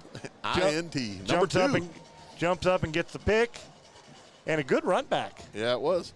It's going to be negated, though, as there's going to be a penalty on the horses. But we will retain possession of the ball. Kobe. Hey, it's his birthday, too, Nate. So, great field position for the Warhorses. Right now, the ball is spotted at the 35-yard line. Probably going to move back to the 45 or maybe the 50, depending on what they call here. Yeah, I think they're going to get a illegal block in the back. Yep. So that will be penalty there against the Warhorses. That'll take it back to the 45-yard line, where the Warhorses will take over possession. Yeah, and like we were talking about, always good to see former students, see what they're up to. We might have, like you were saying, we might have to start a little, where are they now segment. Yeah, that's a good, there you go. Where are they now? Because we don't have anything else to do. We don't have anything else on our plate around here. So, all right, they're trying to get the chain set up over there. I think they're set now. So here we go. Handoff up the middle. And that is to the fullback. Gain of about 3 or 4 on the play. Yep. Who was that fullback? That was Marcus Rodriguez with the carry. Looks like some new linemen down there. Let's see George Sines, number 63. That's it. I see Rafael Estala, number 54 in the game for the Warhorses. Good to see those guys getting some action. Mm-hmm. Sammy Guardiola in at quarterback again for this series. Running through the stable of backs that they have. You can't even put a value on all these guys getting these in-game touches, what could happen down the road as the season progresses. This is going to be Marcus up the middle again. Not much doing there. Looks like we've also got that number 70, Corey Dirk in. Yes, number 70, right Corey Dirk. That's, yep. Mason Martinez in there. Gus Puente, 64. 64. That's Colt Hackabill. Yeah. So that's good. It's good to see these guys getting some experience and doing a good job up there. We have 3rd and about 7, maybe 6. Caden Hansen's going to split wide right. Double wing here for the Horses on 3rd and 6. Motion by Puente. This is going to be Guardiola up the middle. Stop there. Not much doing. Maybe a gain of 1 on the play. That's it. That was number 60, Henry Campos, in there, and he has kind of read that quarterback up the middle play. Brings up, what was it, got 4th and 5? 4th down and 5 here. Substitutions in for the Warhorses. Ball resting at the Lions' 41-yard line. It'd be interesting to see what the Horses run. It does not look like we're going to punt formation. Looks like we're going something quick. It's going to be pitch back left side, straight up Guess the middle. who it is? That's called me number 99.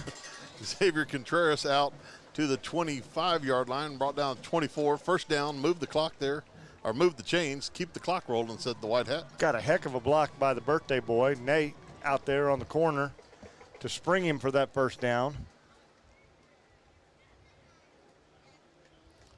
So what do you got planned for tomorrow? Are you going to go to cross country? You're going to go to Buston Burn? You're going to go to volleyball tournament?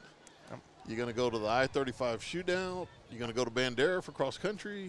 I'm going to go to the pasture to work. I'm going to go to the fence building section of the fence building area. I might just try to see how much I can get in tomorrow. We'll just see. You First got, and 10 for so the you're Horses telling here. me you got some mileage coming up. I might. We'll see. Oh, a little whistleage here. I think we've got a flag on the play. Yeah, on the far side over there. Well, I haven't been able to get out to a cross-country meet yet. Other than the ones we work, which we got a couple that we're going to work coming up real quick. The 29th.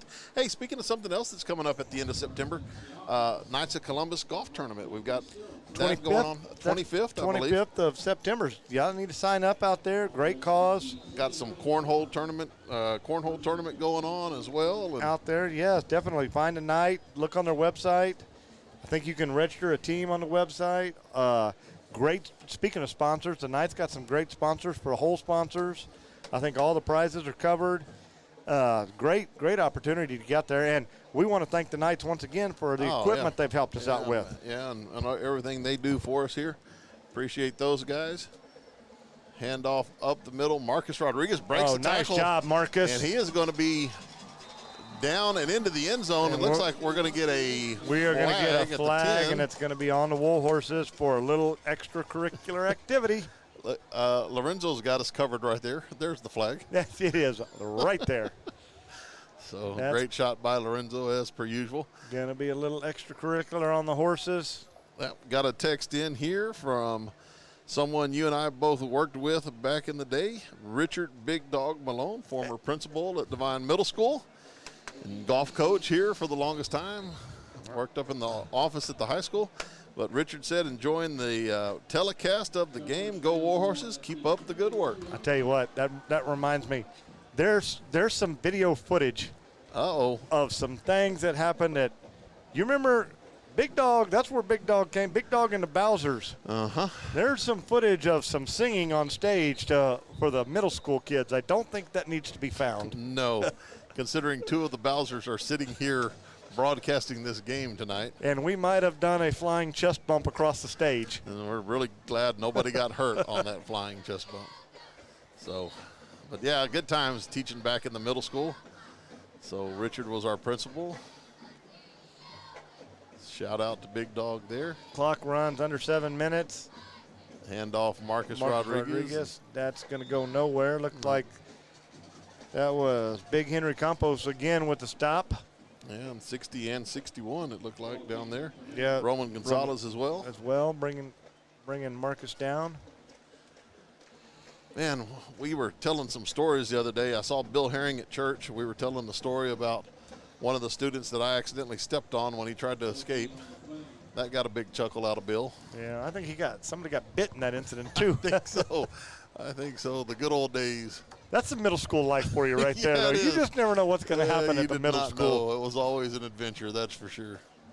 Good times, though. 2nd down and 10 here. Guardiola's going to keep this. He's got a nice hole. A hole there. He's inside the 10. Fights forward. Down inside the 5. We'll mark him down at the 3. Nice run by Guardiola there. Good block downfield by Hackbill.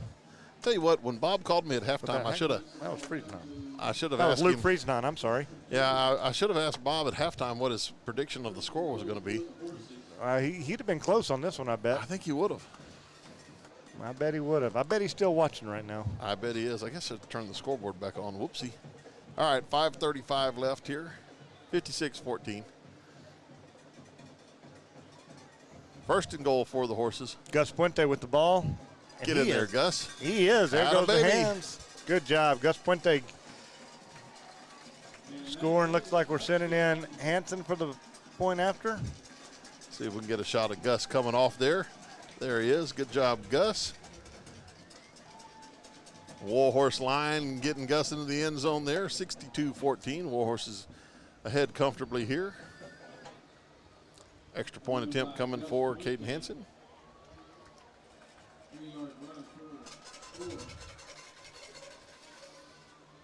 Good snap, good hold. And that is through. 63-14, 5:12 left. We're going to step away for a second. We'll be back in a minute. This is Warhorse Football. We're excited to announce that Security Bank is now American Momentum Bank, and our partnership with Devine Independent School District continues. While our name has changed, you can still count on our expert bankers' personalized attention and expanded portfolio of products and services specifically designed to help you build your financial momentum. We invite you to visit our Devine Banking Center at 100 East Hondo Avenue and meet our team of bankers who are ready to help you reach your financial goals. Banking on the strength of momentum, American Momentum Bank. With the mission of continuing support for St. Joseph Catholic Church, along with the Devine community, we strive to find a way to lead men in being the faith leader in their home. Along with faith being the beginning of our mission, charity is our goal. We are able to provide scholarships to students, support the local food bank, and state charities. Knights of Columbus, Council 5192.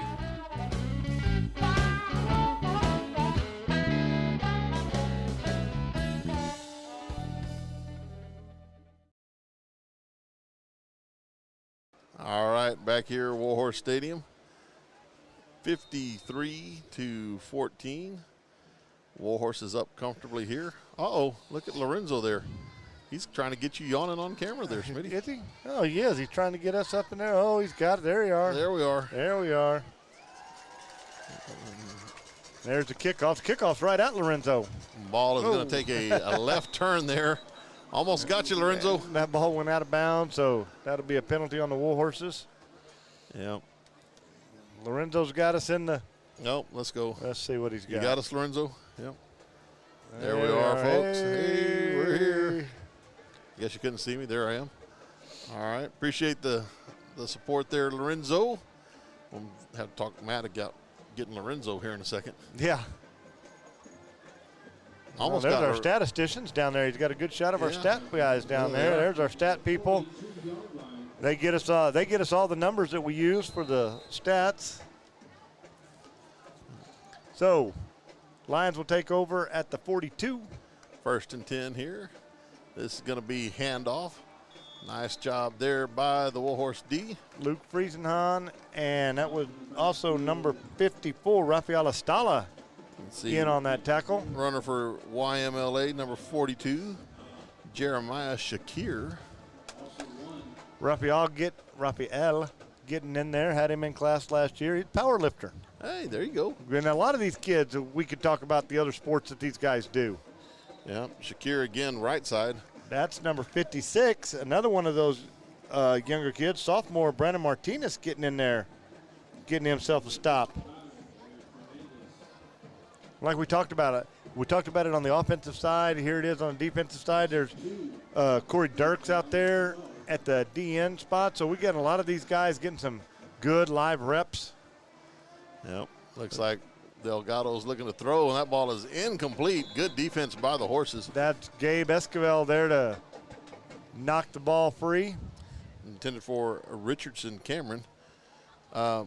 Okay, well, now we've got Callie Quiz texting in, and she wants to know what the kid said exactly that I stepped on.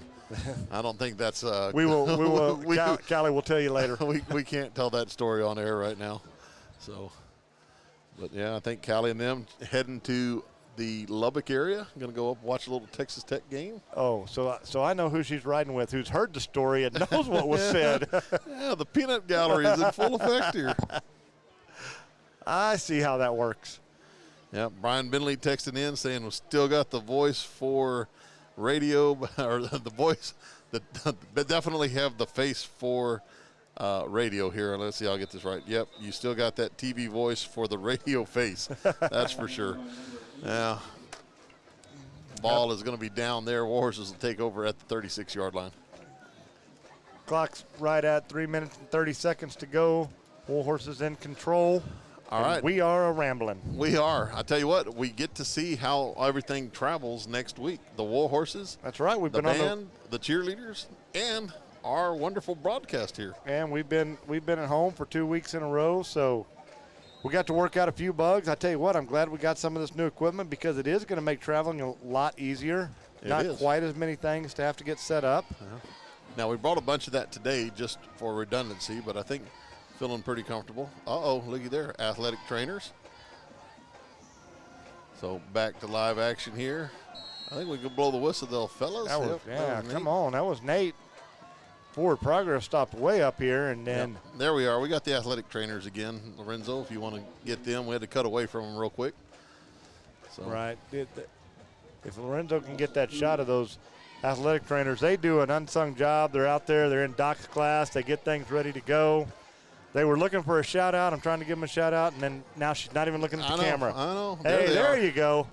Yeah, I got yelled at today because I went and got some ice for my water. Oh, there we go. Now he's got him waving at us. There we got the shout out. They were like, get away from our ice. We're already low. So I was like, all right. Doc runs a tight ship. Yeah, he does. Here we go. 2nd down and 12. Uh-oh. A little discombobulation there, and that is going to be Hayden Dubose ends up with the loss. Looks like a little. I'm going this way. No, you're going that way. Who saw what? Moves the ball back to the 30-yard line.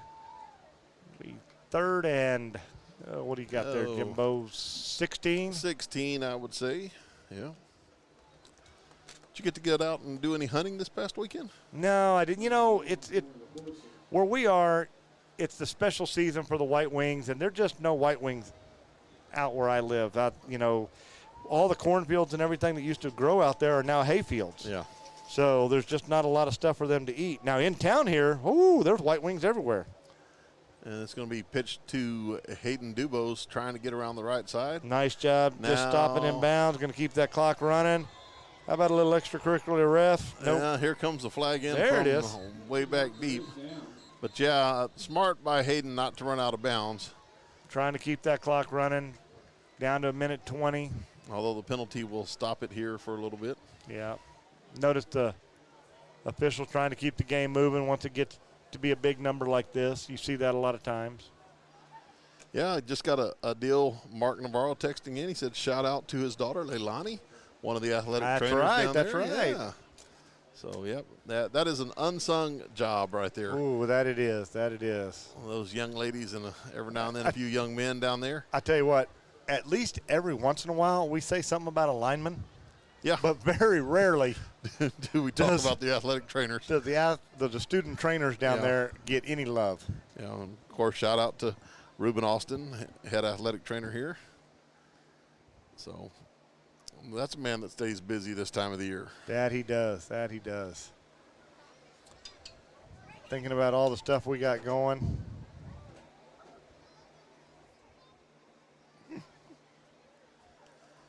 Well, let's see. We've got another discussion down there. Tell you what, I wish there was this much detailed learning going on in my class sometimes. All these discussions they have down They've there. had some good discussions. They called it on the horses, too. And actually, I've had some really good classes this year. We've had some good discussions in my classroom, too, but a lot of them have been off topic. Yeah. Well, I have some of the same students that go to your class. Probably the same discussions. But there's only so much web browser information you can give them. Yeah, well, when the copyright discussion, fair use, and things like that, it's gone a long ways. And usually it's like, hey, Coach Schmidt, you know you could do this? I did not know that. Yeah. Because they're not afraid to click any button on that computer. No, in fact, I'm not sure, but my fourth period class might end up nuking China or someone before it's all said and done. I hope not. Is that the same class that comes to me seventh period? Yeah, some of them, yes. So, nah. Looks like we're back to punt. Looks like we're going to get another flag. Well, it's the time of year where you've got a couple of kiddos out, so your depth chart on special teams is getting shuffled constantly. And it is. And so Warhorses were short a man there. But it looks like they've got everybody out and enough on for the punt team. And actually, this is a group we haven't seen a whole lot of. That is. Who's back there to punt? Because I know Peyton Carr's on the sideline, and he punted for us last week. That looked like that's Aiden Zapata. A left-footed punt. That was a heck of a punt. And a good coverage here by the Warhorses. ball's loose. Oh, that ball's in the hands of Luke Friesenheim. Go, Luke. Come on, Luke. Come on, Luke. And he is going to get struck down at the 5-yard line. Touchdown, saving tackle by the Lions, number 84. I don't even have 84 on my list here. I don't either. That ball popped up, went right into Luke's hands, and he didn't even hesitate. He was going for the house. Yes, he was. 18 seconds left to go here. That was awesome coverage. That was a heck of a punt by Aiden Zapata. Yeah, it was. It was a great job there. So Warhorses have it now, 1st and goal from the 5-yard line. Looks like Coach Gomez is giving them the last little bit of information they need before they go out. 18 seconds to go. Probably going to take the victory formation, I would assume. One would think. And there it is. And the snap is going to do it. That will be a final here, Smitty. Warhorses are going to win this one, go to 3-0 on the year with a 63-14 victory over the YMLA Lions. Big plays are going to be the story of this game, Jimbo. The Warhorses had some big-time offensive production. Yes, they did. They will travel next week to Pleasanton, Texas to battle the Eagles. We plan on being there. We'll see if we can get everything loaded up and gone. Extremely excited about that. I don't know, are the Eagles, are they looking at going into this one 3-0 as well? Probably so. They were up at halftime. They were playing Jordanton, so I don't even know. I haven't even checked that out. So I haven't either. So, but regardless, a lot of things for the Warhorses to be extremely excited about. Yep. Some big explosive plays. Good to see that coming back to the Warhorses. Absolutely. And another good week here at DHS, and I'm about all talked out, aren't you, buddy? I am too. It was a good week. It was. It was a short week, but a long week. Yeah, it was. It tends to be that way in education sometimes. Hey, we appreciate everybody that tuned in tonight on YouTube. Thanks for joining us. Thanks for the shout-outs. It makes it a lot of fun for Gary and I up here as well. And until next week, we will see you guys on the next one. For Gary Schmidt, I'm Jim Sessions, and we will see you guys on the flip side.